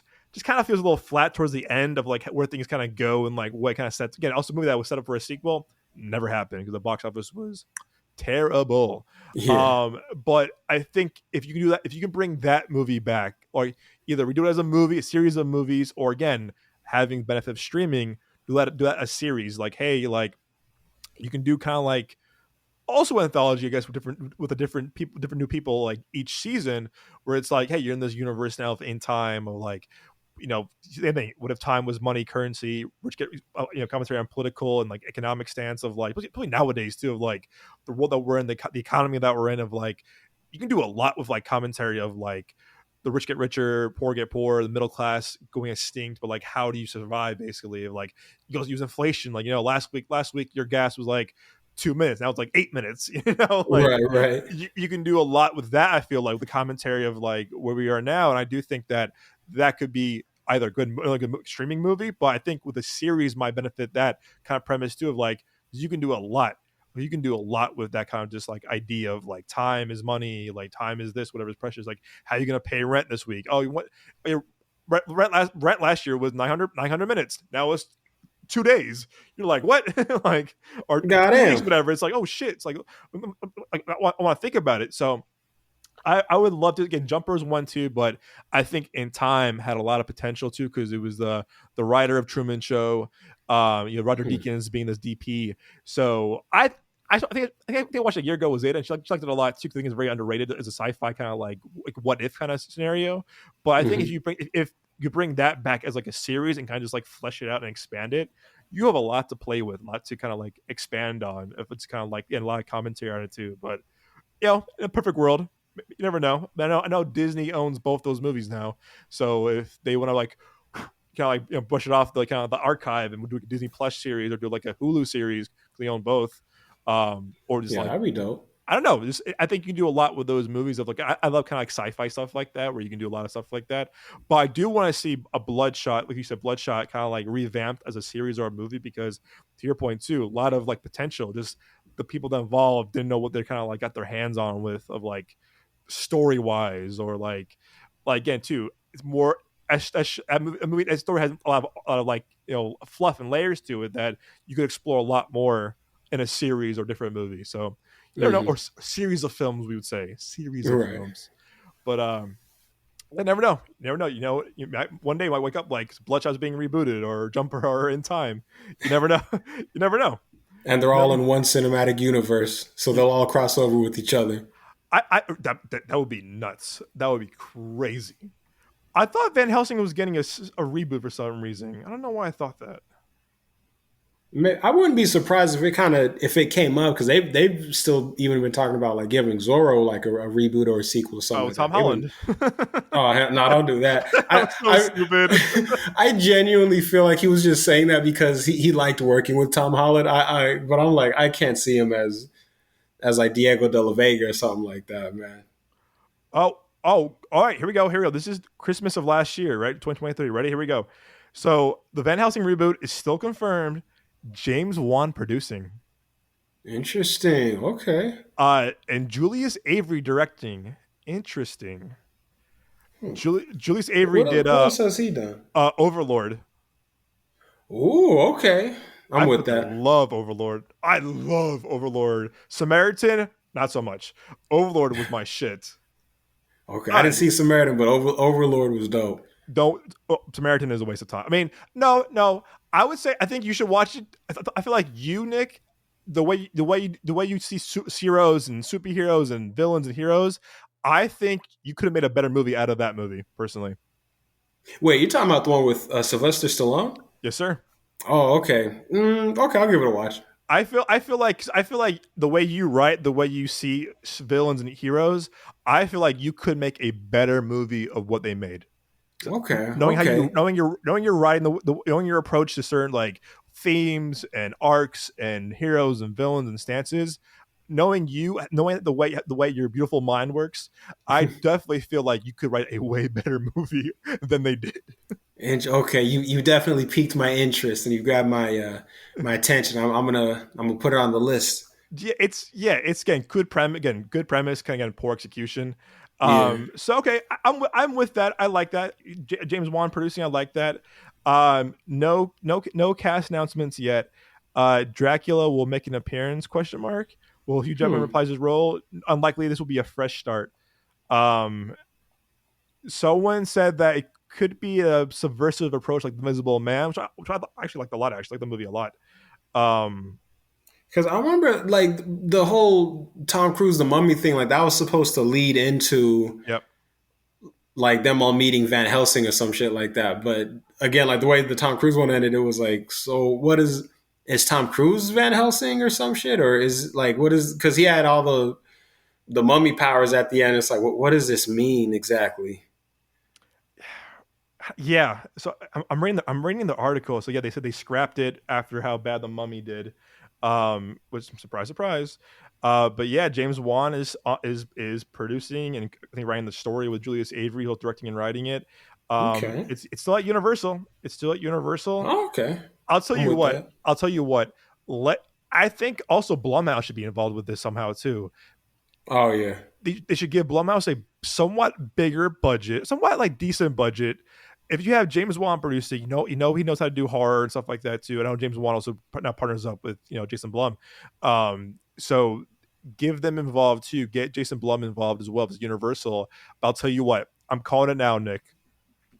The Wolfman's coming out next year. The remake of Wolfman with Leigh Whannell doing this one as well. Um, Hmm. the Invisible Man made a lot of money. Came out. I think it's a very good sci-fi kind of like more sci-fi movie than horror movie. Um, I It's like a bet you psychological kind of thriller, like a yes, sci-fi psychological movie, a exactly. psychological sci-fi movie. That's a better way to word it. On the fucking money, my guy. Exactly. So I do think that if the Wolfman does well, I bet you, brother, go okay. Green light, you're in production. Let's go. I'm calling it now. I do think that if the Wolfman does well, box office wise and critic wise, I bet you they kind of fast track Van Helsing back into production or back in development. I think so.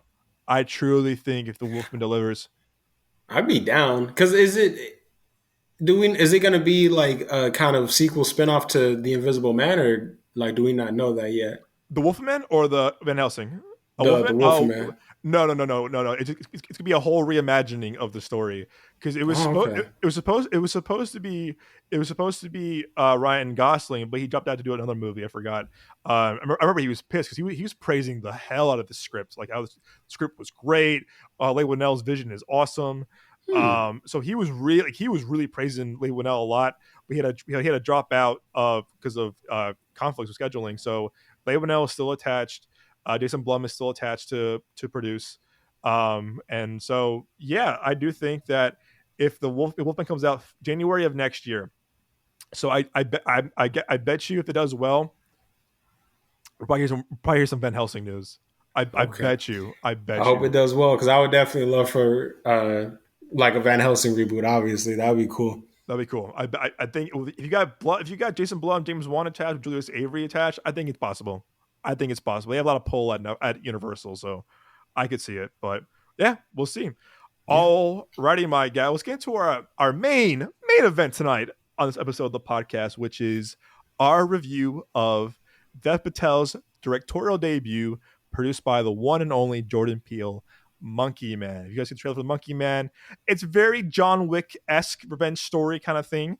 It's definitely kind of the vibe of those kind of movies. It's produced by Thunder Road, and Thunder Road was the production company behind the John Wick franchise. And I'm pulling up the little plot for our viewers right now. An anonymous young man unleashes a campaign of vengeance against the corrupt leaders who murdered his mother and continue to systematically victimize the poor and powerless.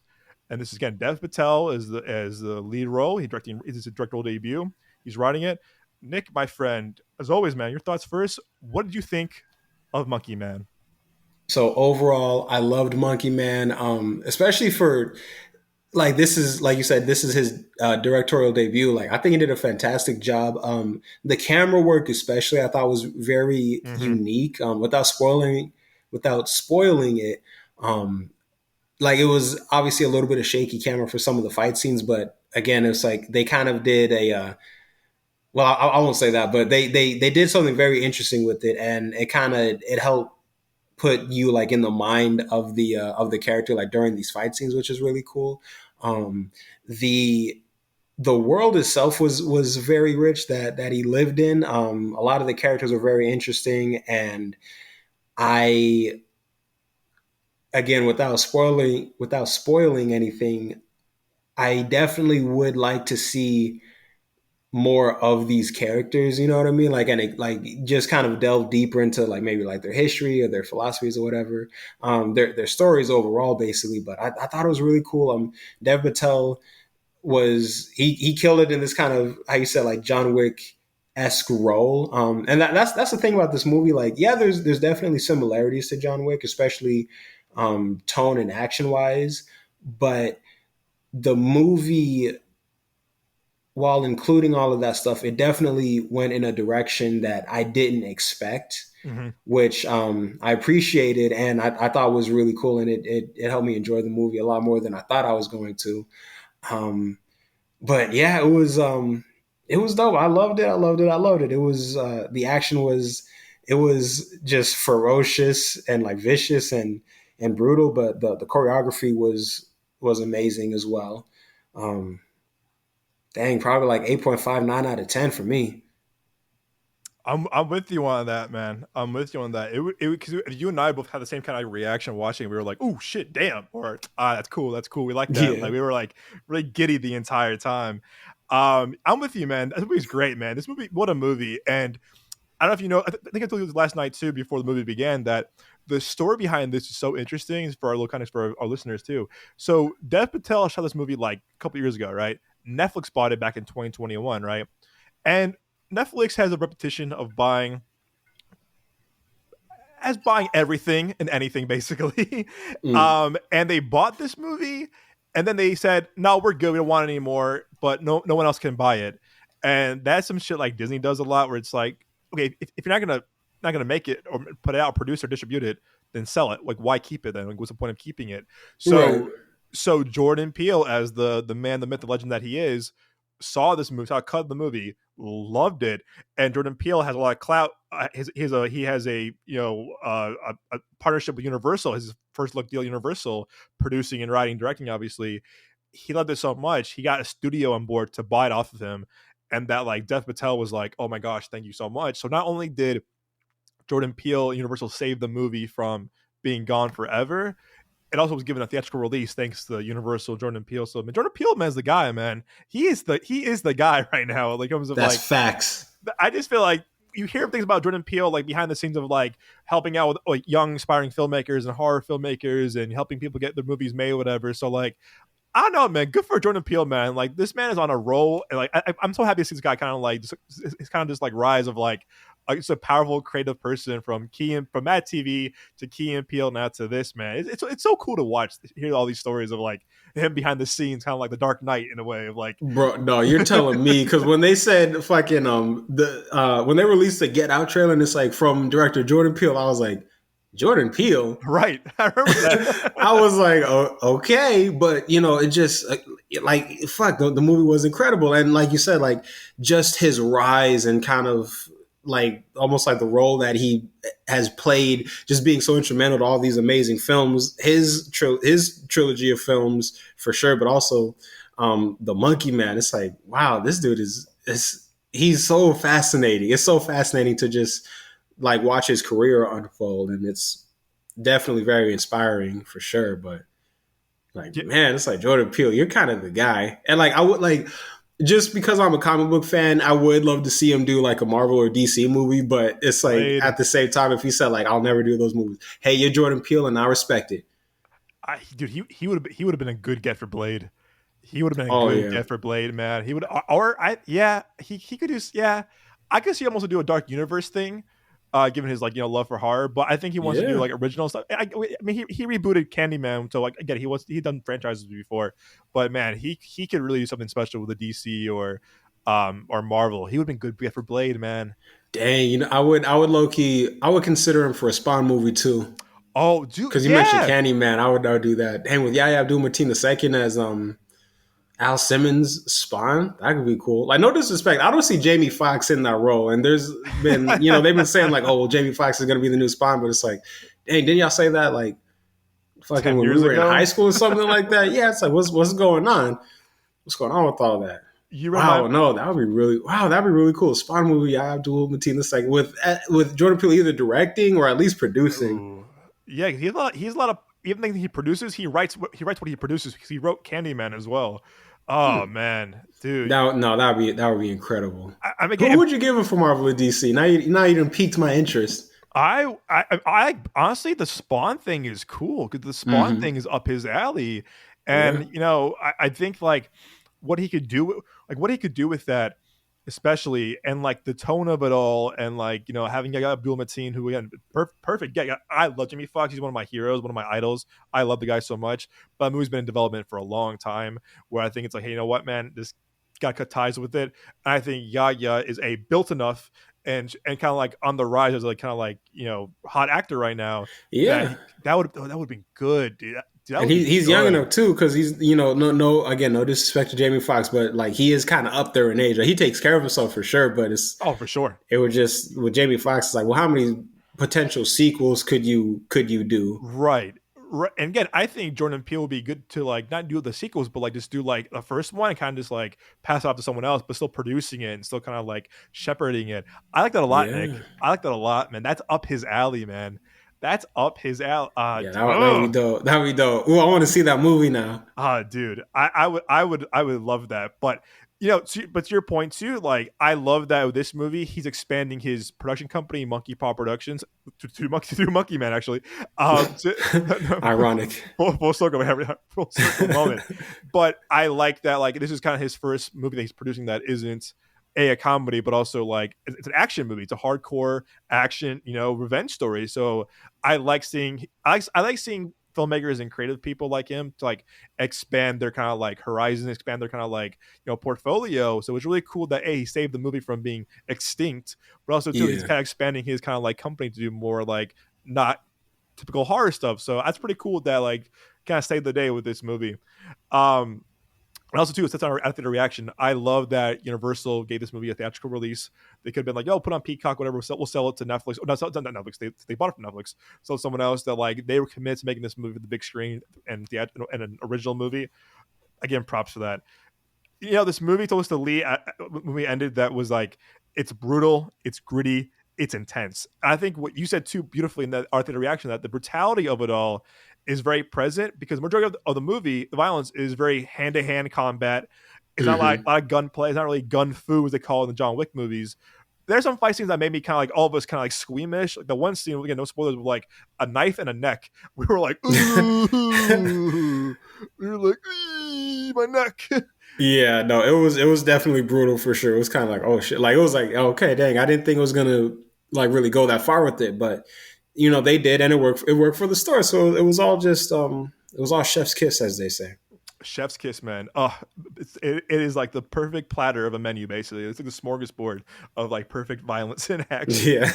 Um, Dev Patel, man. And Dev Patel to me, seeing this kid go from Slumdog as a kid, watching from Slumdog Millionaire to Lion to Chappie to Skins, like it's so cool to see him kind of like evolve as an actor, now a filmmaker. And I've seen a lot of great directorial debuts, like you said. Jordan Peele, Get Out is one of the best directorial debuts of our generation. I think of all movie time, if you ask me. I think this is definitely one of the best ones I've seen in this past couple of years, actually. If I'm speaking honestly, because I think like he did a great job. Because there are movies you can tell like it's a first time director or first time filmmaker, and there's stuff like this or like a Get Out where it's like, wow, look how well they kind of like made this movie, and it kind of feels like a veteran filmmaker, a veteran director. And I think this movie does a good job of kind of not making it feel like a first time filmmaker. Like Dev Patel knew his story, he knew how he wanted to make this movie, and it shows. And you could tell like how much blood, sweat, and tears he put in this movie, and it shows of like the passion was there. Like this wasn't a bullshit project to him, this was a passion project. And I think I think that like him now learning probably from Jordan Peele and other filmmakers that he's worked with now, that like he'll make a good director down the road after this movie as well. I'm really curious to see what he does next as a director and as an actor after this movie comes out. Like you said too, Nick, this movie definitely John Wick, but it has its own voice. It has its own, has its own culture to it. Like Yep. watching it definitely reminded me of the Raid and John Wick. And, it's pure action. Like I said, Thunder Road is behind John Wick. And you can definitely tell like they gave Dev the resources to kind of like make a really good action movie, but also has a good story to it as well. Like again, Yeah. I bet you they probably gave him the stunt coordinators, the fight coordinators, like everything. They're like, hey, you want to do a John Wick of your own kind of vibe, own kind of movie? Here, we did this. Here's the choreography people. Here's the fight choreography. Here's the stunt people. Here's like the weapon specialist people. And it's cool to see like the Thunder Road kind of behind John Wick, kind of like giving this kind of like their resources to like new filmmakers and new actors who want to make their own action movies. Thought was really cool. Like I said too, again, although it has the John Wick and the Raid influence, it has his own voice, has his own culture. Definitely a love letter to action films too. You can definitely tell like Dev Patel is definitely a fan of like hardcore, like kind of like the action genre as a whole. But like what you said too, when the movie ended, that like kind of like how explore the mythology and like the political aspects of like the overall culture that kind of added like a lot to the movie. Can like John Wick does it too with like the Continental and like where he comes from, but like with this, it's all about like the Indian culture and the political aspects of like the what's going on with the world and stuff like that. So it was really cool to see that. Like I say, cinematography, like you said, cinematography is beautiful. The shots are the fight scenes are very filmed like top tier. I loved, this is too. I love the use of red in this movie a lot. The use of red, it was sure. really cool how they do like certain shots with like at the in certain locations, in certain kind of parts of the city. Like red was very apparent throughout the entire movie. I thought it was really cool to like kind of see that kind of see how like kind of he used like colors and color different kind of like lenses for certain scenes. Um, with all the bloody action and serious tones of the movie, we were laughing a bit. I'm not gonna lie, we were laughing a bit. I think the comedy definitely worked when it was present. Like even with the fight scenes, like there's a scene in the trailer where like it's not spoilers. There's a scene in the trailer where like he tries to hop out a window and he fucking just bounces back. Yeah. Like, No, that shit killed the theater. It was funny. like you ain't no John Wick, bro. It's this funny scene trying to do it. It's like, nope, good try. But it added like very kind of human nature to it. That like you're not John Wick, you're not the Equalizer, you're not Liam Neeson's. Like you're kind of like you're a hero, but like you're not there yet, buddy. And shout out to Sharlto Copley, man. I like seeing him in movies. I thought he was hilarious in the A-Team back in the day. I think he's a very underrated actor too, with like District 9 and Chappie and Elysium. And again, his role was definitely like not the biggest, definitely a minor character, but like he's a lot of fun to watch and kind of like interact with Dev Patel's character, and also his friend Alfonso, played by Pito Bash, by butchering his name. He's definitely the comedic relief of the movie for sure, and has some funny dialogue in certain kind of like situations of the little movie. I was gonna say, I noticed this too, and other critics I saw that on the Rotten Tomatoes and their written reviews, is that people are comparing this to the first John Wick. Would you agree with that, Nick? Of like the kind of like the buildup of it all. It's more of a slow buildup, like the first John Wick had. Like I could definitely see what they're saying and where they're coming from, because again, like there's definitely similarities between the two characters. I think the motivations, or rather like the reasons for the motivations, are definitely different, and Right. it's like a major kind of a like distinction between the two. But like kind of like the skeleton of it, they're both like these quiet loner guys that they end up going down kind of like violent paths. So yeah, like it's similar, but I wouldn't say it's definitely not a ripoff. It's just like I Not at think all. Yeah. it was kind of like if I was gonna, I would imagine like Dev Patel's like part of his thought process with this was like, if I was gonna do John Wick, like how would I do it, or how would I kind of like take that, but just do my own new spin on it?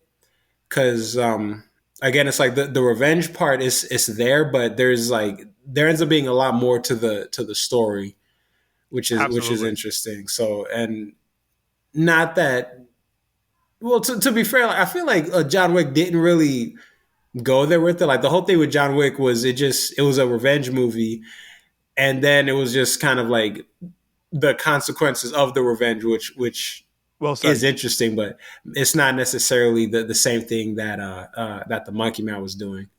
Well said. I like that. Yeah. You're right. It's important to differentiate the two for sure. Like there's certain similarities between the two movies, but like you said too, like there's definitely a difference between this movie and John Wick. And you're right, John Wick definitely had more of a story of the revenge plus its consequences, and this is definitely more exploring different themes, different cultures, stuff like that. So, no, well said, Nick. I agree with that 100%.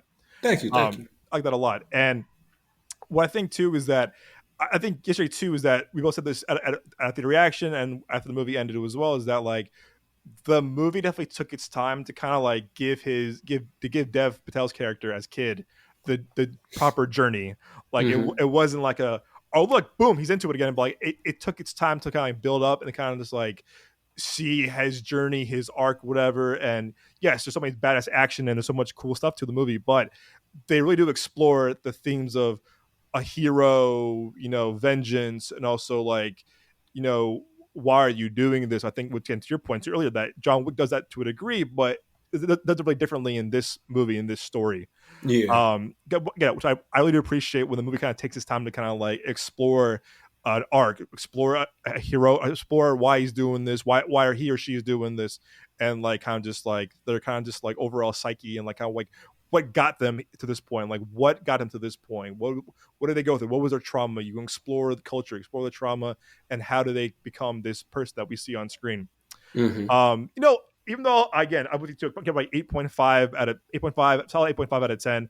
There are some things I'll probably keep for our spoiler conversation next week in terms of kind of like what I had the cons with, but real quick, that I do think there are some things that like I said to you after the movie ended, like certain characters are introduced that either like didn't really add much to the story. There's one person in particular that I told you yesterday after the movie ended, like, oh, I wish he kind of played a bigger part, or like, or not even be introduced in the whole movie, because they kind of like not half-assed it, but they kind of just kind of like didn't really know how to develop that person's character very well. But what you said, again, we'll keep it for a spoiler discussion next week, that like what you told me made a lot more sense.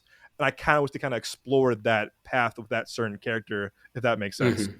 Yeah, So definitely. I think there's some could have been a little bit better execution with certain characters of like who they want to bring in, how do they play how do they add to the overall story. But again, spoiler conversation for another time. Um, I did to what you said earlier too in your segment was that I think a lot of people on other critics, other reviewers were saying the same thing. The camera is very shaky a lot. It's a lot of shaky cam. Yeah. I was like, okay, I see where they're going, but because I definitely criticized other movies like what I see recently a year or two ago where I was like, the camera is always shaking, like stay still, please, like please stay still. And I get it; it's a very cool technique to use in like action movies and like kind of like like very kind of hand to hand stylized action films. But the shaky cam is very present. I think I would say like 85% to like 90% of the action is definitely shaky cam. Mm-hmm. And I think at one point I was kind of like getting a little dizzy here, like, whoa, Yeah. like keep it there, straight, there was a fellas. couple of times I was like, Yeah. Please keep it straight. I was like, hey man, stabilize that camera, put that on the tripod real quick. Yeah, I thought the same thing. I was like, y'all have tripods. Just give the camera a break, put it on the tripod. We all do it. It's fine. But I think it's definitely a stylistic choice. But also, I think he wanted to make the movie feel as gritty as possible, which I appreciate. But I have docked other movies in the past for being like too like shaky in camera. I'm just like, keep it still, boys. Keep it steady, boys. Keep it steady. But again, more of a nitpick. But I definitely heard other critics, other reviewers saying the same issue. Um, Again, to repeat what I said, our reaction was that I think the second act drags just a little bit, but I understand what they were trying to accomplish, what they wanted to like kind of like show, what they wanted to like kind of like show us. And I it reminded me a little bit of John Wick 3 in a way, because like John Wick 3 kind of comes to like a halting stop. And I felt something similar in that, where like we were kind of go go go go go, and then boom, stops. And I liked how we got to the end of Act Two, but I Mm-hmm. do think it kind of just like dragged just a little bit. I kind of felt a little bit of a drag in the second act. And I think because the second act also has a lot of quick cuts to like flashback scenes, which again I like, kind of like when they give us kind of like some like context of like where this person has been, where they've kind of gone through, whatever, that adds to like the story, adds to the arc of the hero's journey.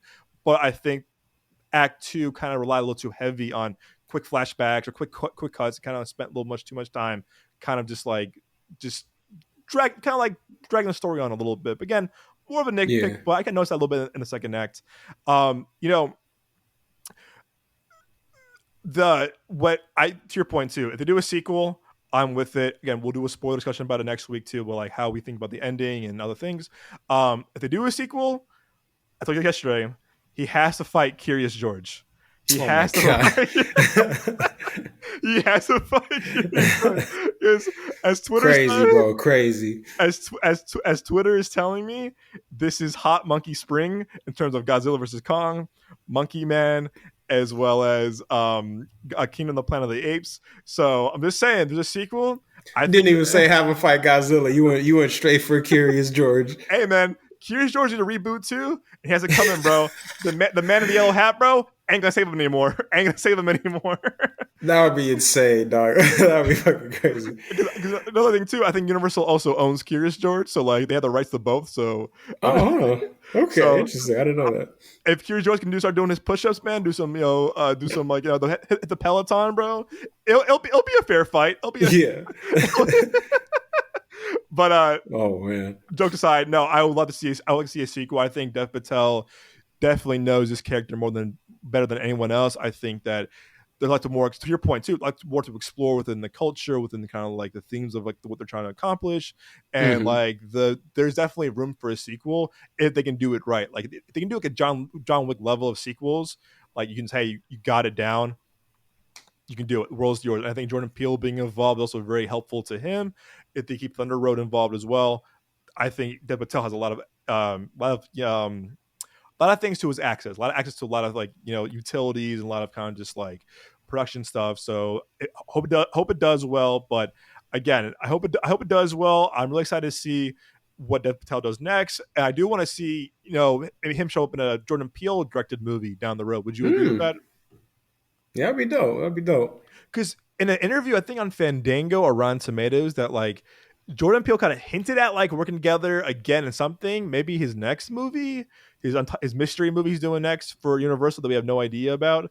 But I would like to see them kind of work together in like different capacity of like maybe Jordan Peele directing Dev Patel in a movie could be a small role like Jupe was in like Nope, or kind of like a role like I don't know, some kind of role like in Us, or having a role in his movie would be kind of cool. But yeah, guys, I think this movie is great. Go see it on the big screen, see it with a crowd, see it with an audience. If you love action movies, you like John Wick, you like The Raid, you like really good storytelling, this movie's for you. Again, support original filmmaking like this on the big screen. Yes, indeed. It gives studios, it gives production companies like, hey, you know what? You like this? You like this shit? You want more? You want more of? You want more of it? Come see our movie. And we'll give you more of it. So I hope it does well. Again, original filmmaking. I think I give new directors a chance as well. Like Dev Patel, I think he's proved himself as an actor that he can, he can perform very well in terms of like storytelling and really good human stories as well. So yeah, 8.5 out of 10 too. I look forward to seeing it again. Look forward to kind of analyzing it with you next in the coming weeks with a spoiler discussion. But it's a very, very, very, very, very good movie. Also very well directorial debut. But yeah, guys, that's our review for Monkey Man, which is now in theaters this weekend. So get your tickets now. Yes, sir. All right, my friends, should we end the show with our one and ones? Yes, we should. All right, my friend. So, again, for our new listeners, if you don't know what we do. So, at the end of every episode, we tend to do a thing called our one-on-ones, whines, which is kind of like we give you one recommendation for one movie and one for a show. It could be a show that you may have heard of, maybe you have heard of, or a movie that you love or haven't loved. But we want to give you guys opportunity to like take these shows out or movies out yourself. But hey, you might like it. If you don't like it, hey, that's fine. All of them is subjective. This is our opinion, difference of opinion, and our thoughts of movies and shows that we love. But Nick, my friend, I'm gonna have you go first. What are your one-and-ones of this week?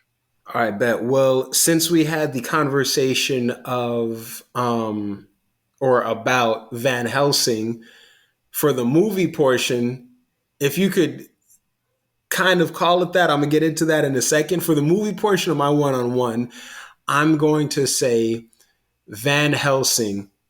The London assignment. Oh, I'm throwing a curveball at y'all tonight. Okay. The London assignment.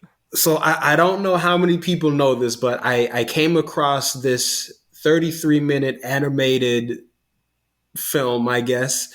When I was like way back in elementary school, I'm talking back when Netflix would still, I don't know if Netflix does this, but when you'd have to go online and like put the movie like in your Netflix queue, and then they would mail you the DVD.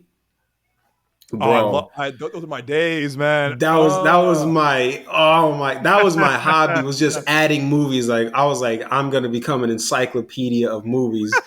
And like I would always just type in like literally whatever, like Superman or like not like whatever, like DC comic book character, Marvel comic book character, just like random words just to see like what pops up. But I typed in Van Helsing just to see like, if there was anything else out there.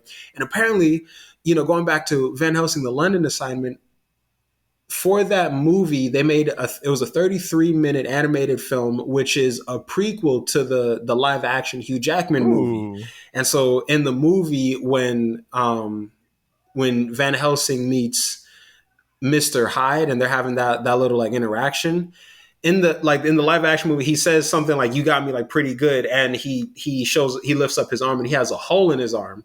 So this 33-minute movie, it's basically like more or less how he got the hole in his arm, but it's a lot more exciting than that, because it kind of it's like I guess it's kind of like not like a preface, but I mean shit. I called it a sequel earlier. Let's just go with the sequel, and it's the same voice cast from the movie. It's Van Helsing. It's like the priest dude, and I forget what his name is, but the kind of the monk, the little monk guy that goes on the adventure with them, the like his sidekick. He played, I think his like Boromir's brother in Lord of the Rings. Like when you first meet him in the Two Towers. Okay, yeah, yeah, yeah. You know what I'm talking about? Like I he was follow, in it. yeah, yeah. He comes back. He voices the character, and so the whole movie is just is Van Helsing, and he's trying to find Dr. Jekyll and Mr. Hyde, and it's a lot of fun. The copy, because I was able to buy it somewhere. I still have it to this day. The Really? copy that I have, yeah, like it has like the making of the Van Helsing live action movie as one of the bonus features, and I guess they That's made a cool. video game about it.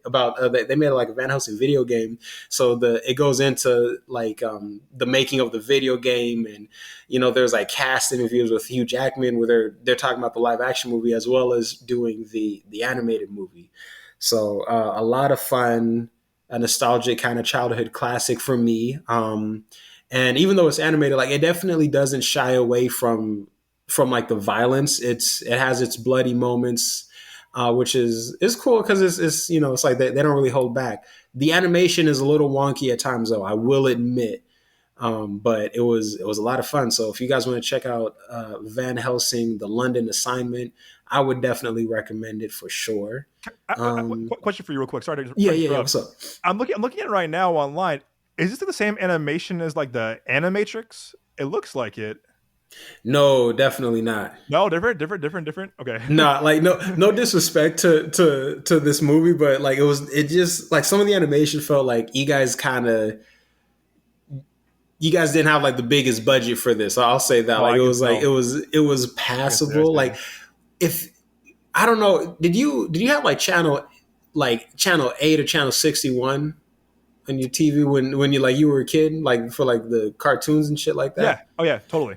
It's kind of Yeah. like if you didn't really have channels like that, like not talking shit, but like if you were like I just have like the basic, like 845 61, Oh, then I see what you mean. like it's kind of that animation, which again is weird because it's like it's comparatively speaking, it's an all-star cast. Like y'all got Hugh Jackman to come back and voice the character. So, but it's definitely interesting watching. It's a lot of fun. Do you know what's cool too? You know what's cool too is that Blade Runner 2049 did the same thing. They did like an animated prequel to the movie. Really, I remember they had like prequel scenes to the movie that like led up to it, like with Jared Leto's character and Dave Bautista's character. I don't know that they had an animated prequel. That's pretty cool. I remember the one you talking about, the Jared Leto and Batista one, but I'm pretty sure they did like a animated one as well. I could be wrong, but I'm Okay. betting money on it. But sorry, go ahead. My apologies for interrupting. My bad. No, you're good. You're good. You're good. No, I just okay. I'm gonna have to check it out. I'm gonna have to check that out. But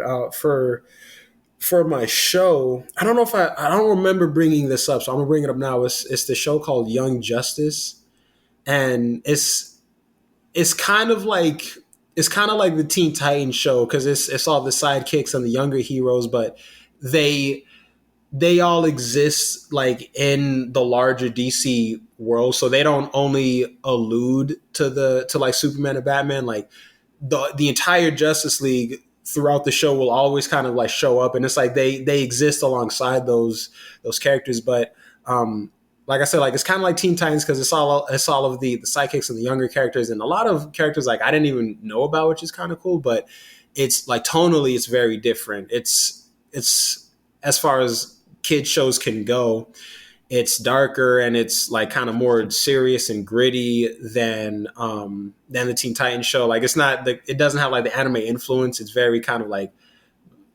for lack of a better term, like serious animation. And the first two seasons, in my opinion, were the best. They went on to 3 and 4.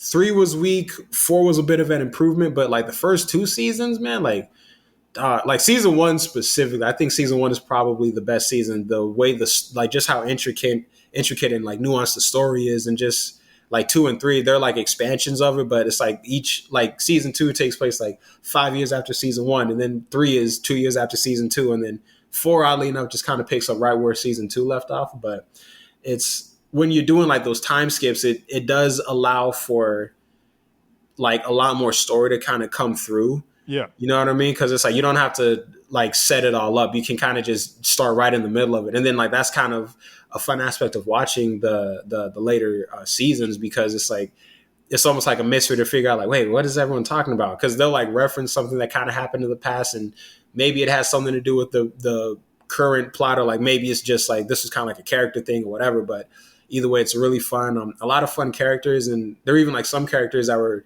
reinvented for the show. Like I remember like the first image I saw of it, it was like Robin and I think Kid Flash, and it was Aqualad, but Aqualad was black.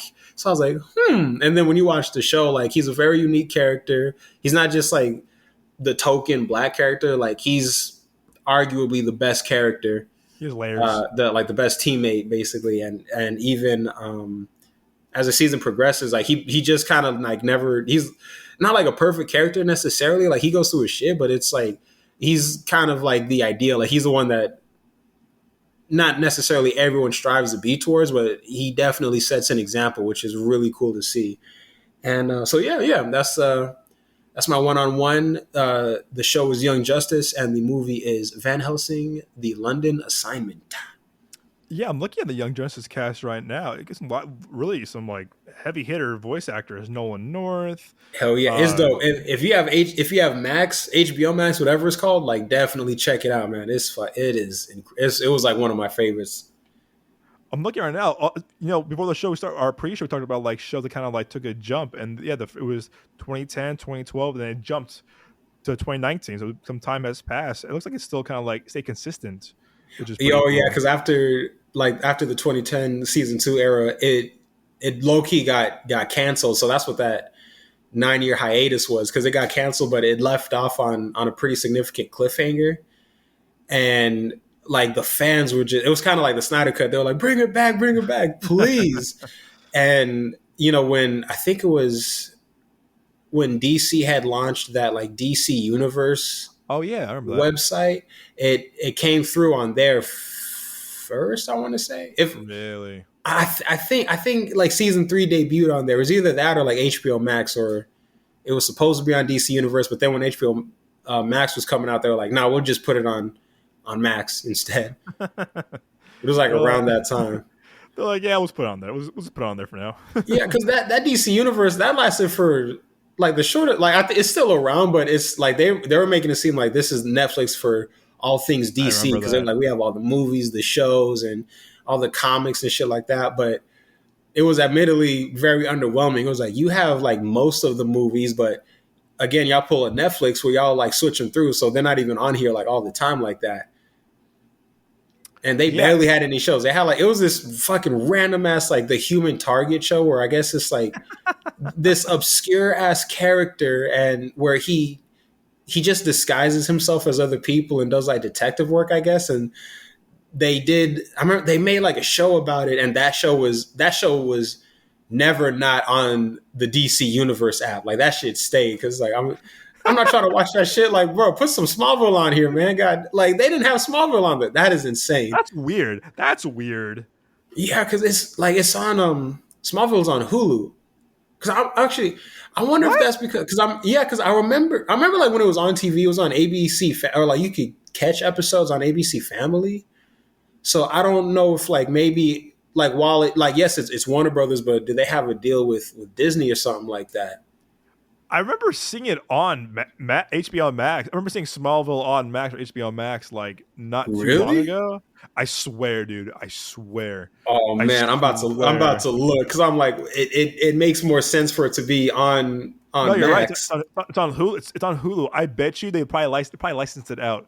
They probably licensed it out to Hulu for now. Yeah, that's weird. It's so weird. Like, there's some things I'm like, wait, you own this, but like, why is it not on HBO? Why on Warner Brothers? Streaming. Yeah, because I'm watching it with my fantastic fiance Kaylin right now. Like, we're watching on Hulu, and it's like, man, low-key, I'm getting tired of these commercials. And two, like, why is it on why the fuck is it on Hulu? Like, why not just like put it on HBO Max, bro? Do you hear like seeing ads? All you hear is Whopper.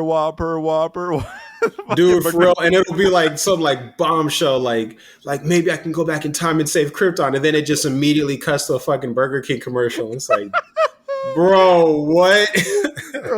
Are you struggling with dysfunction? No. Yeah. This is an ED commercial. I'm like, come on, you just killed the vibe, bro. He's like, if you or a loved one has been diagnosed with mesothelioma, call this number. I'm like, bro. Read the room, homie. Yeah, Read I'm the like, room. man, I'm trying to see how Clark's gonna get out of this mess. Dude, it's the worst timed ads too. As someone who works in Hmm. streaming, there's some I do my best when we work in shows with like ad breaks, whatever. I always am like, I can't fuck over the audience or viewer because like this will be so bad. He'll be like, I love you, and then here is Whopper, Whopper, Yeah. Whopper. Okay, it's just like, oh god damn it, like come on. Or the worst ones is the political ones. Like you're watching someone get Smallville, whatever. Like what's gonna happen? He goes, do you know that Trump and Biden hate America? Just like, no, For no, real. It's like, no, I'm no. like, hey man, like I put on Smallville to escape for a little bit. I'm just trying to take a break from everything. So, dude, I didn't come here for all that. we're screwed this year because 2024 the election, bro. We watch Hulu, whatever, or anything with the ads gonna be like, did you know that this person said this? Like, bro, Oh come my god, on, it's gonna be nonstop. It's gonna be some crazy ass shit. I don't care, man. Put my program back on. But I know what you. Yeah, I don't, that's so weird that Smallville was on Max. You would think. Yeah. For as long as I know, it's always been on Hulu, which is it's just so bizarre. Why doesn't HBO? Ah, here we go. Here we go. Here we go. Here we go. Apparently, here we go. A deal was made years ago. I'm gonna see right. Some on HBO Max. So other countries have it, but not us On Max? on Max. Yeah. So the You know U.S. what? I could see that because I see all those like VPN commercials. It's like, oh, you put in this code, and then if you only have Netflix, you can log into like another country's like whatever, and then have it on your Netflix or something like that. So I wonder Yeah, why they do it, though. Like, why not just have it like everywhere? I bet you they Or made a have it be deal. the same everywhere? Excuse me. They made a deal. Like why? I don't get like why the Harry Potter movies are on like Peacock. I'm like that makes no sense. I'm like, On huh? Peacock. Yeah, I'm just like, huh? So yeah, I guess they made a deal exclusively before HBO and Max became a thing. You know why too? Because Fox did the same thing with HBO years ago. So when Fox Okay. before Fox was bought by Disney, Fox had a deal with HBO. I think it ended now. I think that deal ended now. So H, Fox movies go to HBO first, and then wherever afterwards. So you see like Free Guy, The Creator, Nightmare Alley, Huh. all the X-Men movies would go to like HBO Max Yeah, first. 'cause I remember seeing Days of Future Past on there. Like when I first got HBO Max, I was like, "What the?" I was like, "Y'all got X Men on here, but not Smallville." Huh? Make it I'm like, make sense. you need to straighten out your priorities, man. I'm not feeling this. It's the wrong universe. The fuck? Let me I'm see. fucking confused. Let me see if.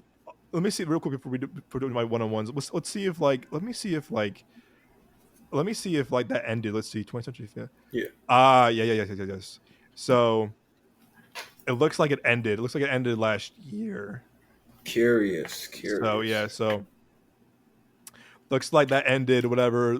When Fox made that deal, they had to upload. They had to like uphold that deal.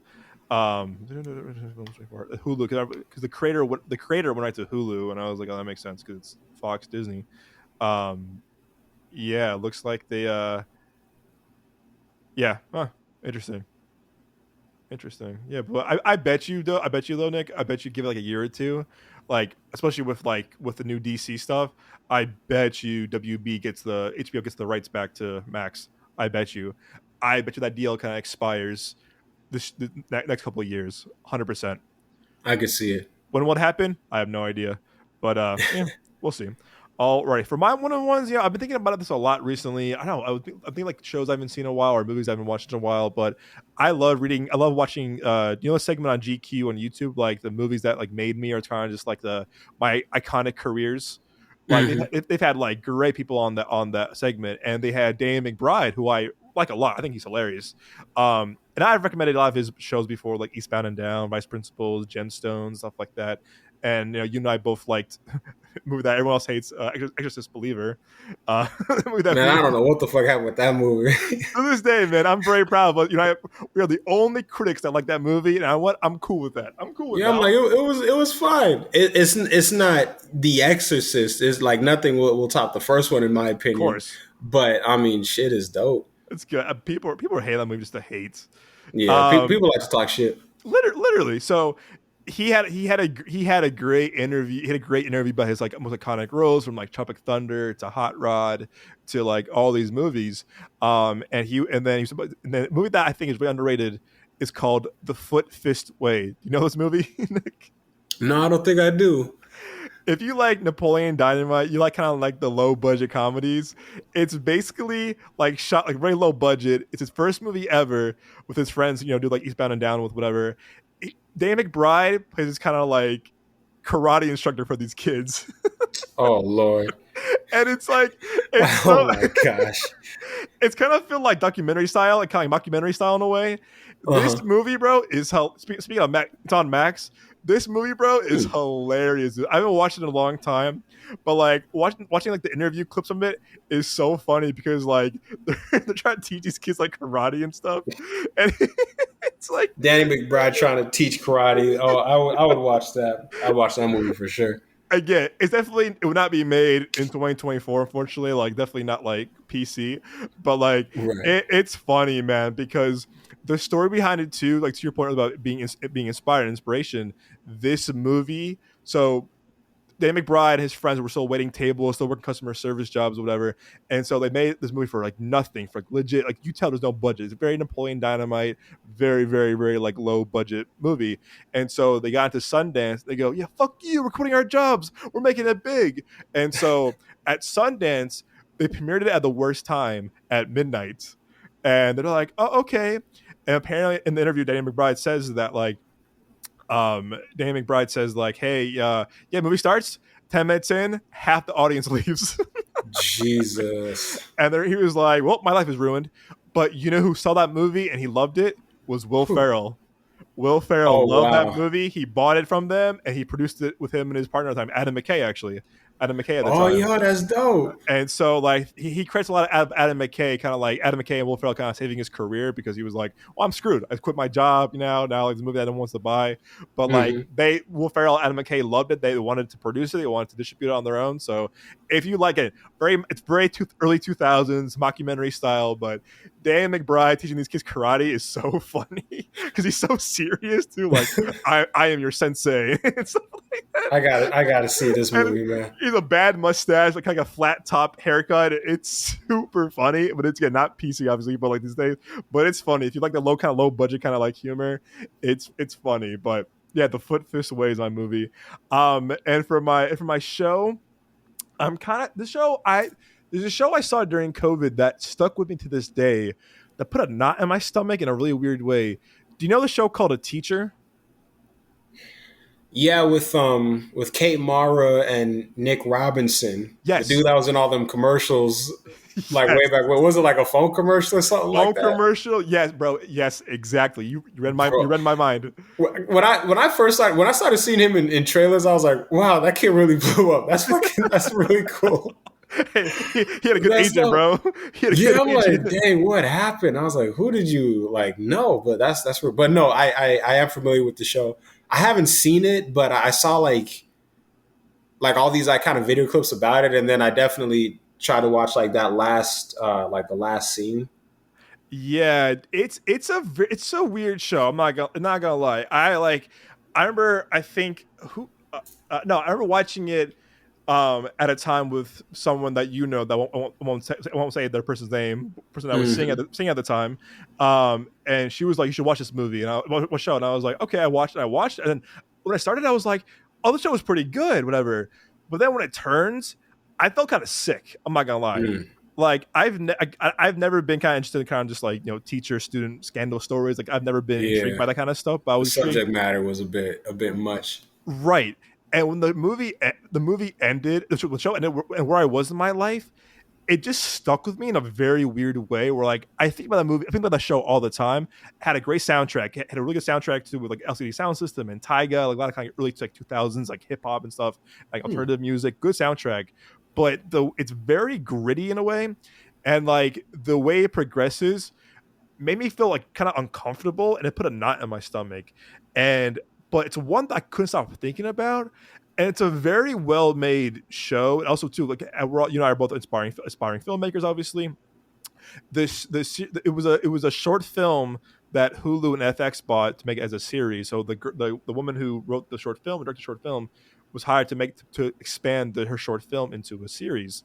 Um, and again, and the series it's filmed very well. It's a slow burn. It is a slow burn of a show, but once it takes off and where things go, you're just like, oh shit. You're like, oh my god, and it's very uncomfortable to watch. It's a very comfortable watch, but the acting is very good. Sorry, it was a not sorry, it was an actual film, not a short film. It was like an actual like hour and 20-minute film. Oh, okay. But like, again, like, super low budget, and same directors, creator. She did the series as well. But I remember just watching it. I was very good. I was very mesmerized in a very weird way of just like, huh, I feel uncomfortable, but I want to see how this goes. The ending did not work for me personally, to a not spoiler to a degree, but like I remember thinking about the series like as the months went on, as the years go by, and the other day I was thinking about the series kind of randomly. I was at home, I was like, oh yeah, about that show. It's very well made. If you like kind of that kind of like dark, gritty, kind of like, like the explosion of like really bad behavior, Hmm. this is the show for you. But like once things turn for the worse, you feel uncomfortable and you feel just like kind of sick. You're just like, Hmm. boy. But again, I had to give all that props to the acting of Kate Mara and Nick Robinson. I'm surprised that he didn't really. I mean, yeah, he's a commercial guy, but like, I'm surprised. Like, and I know he didn't love Simon. I know he was in the first Jurassic World, which I can't stand. Um, oh, he was in that new Millie Bobby Brown movie, Damsel. Never saw it, but Oh, I didn't. Is that out? yeah, I think it's out like Hmm. last month. I could Is be. it is it on Netflix or Yes, sir. It's on Netflix. okay? Came out a month ago. Yeah. So he gets he's in that too. So, but I haven't seen him I haven't seen him in a project since that. I was like, bro, what happened to you? Like, you back doing more commercials? Like, where you at, homie? Like, He's taking a break, man. He's like I done made it, y'all. I'm doing nah, too much. I need to step out of the limelight for a little bit. I thought he was a very good young actor, so I hope to see him in more stuff. But yeah, Teacher just stuck with me. It's a show that stuck with me very long. And to this day, I saw that show now 3 years ago, like around this time where I was in my life, and it just stuck with me. And I don't know, it's a show that you saw that sticks with you like to this day, to this day. But but it's To a this very day. to this day. But it's a very. I think I would. I think I recommend to, yeah, I'll do it definitely my show of the week. But I think if you watched it, I think you can like tell like the certain how it's filmed real well. It's filmed really well, and it's definitely executed very well for the most part. But Hmm. it's an uncomfortable watch. Like definitely has like A24 vibes for sure of like what you're watching and stuff like that. Because they put a knot in my stomach where I was like, ooh, Mm. right. But It was kind of heavy, huh? it's very heavy. It's very heavy, and it's very like the way that things go down and unwhirl and unwind, or whatever, and unravel is just very like, oh boy. But again, you can't help but keep watching what's going to happen next, even though you're going to feel like uncomfortable. But still a very show I recommend. So yeah, my movies of the week, my one of ones of the week is The Foot Fist Way, and my show is A Teacher, which is I think you can watch Foot Fist Way on HBO Max or Max. You can watch A Teacher on Hulu. Okay, So bet it'll be a Smallville teacher little yeah, double right. feature. Yeah, honestly, I would like to if you and Kaylin watch it. I would love your feedback on that show because I haven't watched it in a while. I might rewatch it because of like I've been thinking about it recently, but I would love your feedback on the show. I really would. I really Okay, would. for sure. I really would. But yeah, guys, that is the show. Hope you enjoy this week's episode. But before we go, Nick, where can our lovely audience find you? So you can find me on YouTube at Dawning Vision. That is D as in Dawning, V as in Vision, both capitalized. And you can find me on Instagram at Dawning Vision, all lowercase, all one word, and anywhere and everywhere that they have podcasts. Very nice, very nice. You can also find Nick's amazing. I mean, amazing, amazing, amazing short film on our YouTube, on our Instagram page, on our link tree. It's one of the links below. I believe I'll put Dawning Vision YouTube as well in the link tree as well, but I'll link it after the show just to be safe. Thank you, my brother. Thank you. No, guys, you got to check out this guy. Check out Nick's short film, man. It is really a work of art. It's so good. I watch it time to be inspired myself for what Nick and his friend accomplished at the time with the budget they had and their what they were doing. It's awesome, and I really hope that more people see your short film because it's awesome, bro. I know my best friends are my brother, but man, dude, it's such a good short film. Thank you, bro. I appreciate it. Thank you so much. That was a budget of $0 for those of y'all who are wondering. And I'm telling you guys, me and Nick see a lot of movies. That short film, not to be biased, looks better than a lot of things we've seen the past year. Ant-Man the Wasp: Quantumania. Oh, dang. Man, Quantum, that was something else, bro. But that is high praise. So I thank you again. I thank you so much for that. Of course. And you can find me, of course, on Instagram at The Young Jones. You can also find also me on Twitter, or X as it's called, at Capri Sun, Capri_Sun, SON. And you can find the socials at Midway Avenue Productions, all one word, on TikTok, YouTube, and Instagram. And please, guys, please rate the show. Get into Apple Podcast listeners. Please, our giveaway still going on. Our goal is at 200 by May 1st, so we need your help. Please help us out. Again, continue to follow us on Instagram. Continue to follow us on our YouTube. For some reason, our Expendables 4 review is out of the reaction is the most popular video of our channel. Me and Nick have no idea why, but it is. Y'all must love Expendables 4 for some reason. And what? More power to you if you do. More power to you.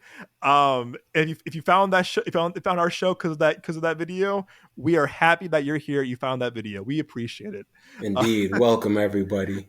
Welcome indeed. And keep Expendables 4. As always, guys, thank you so much for tuning in. And as always, we'll see you at the movies. Take care, guys. Peace.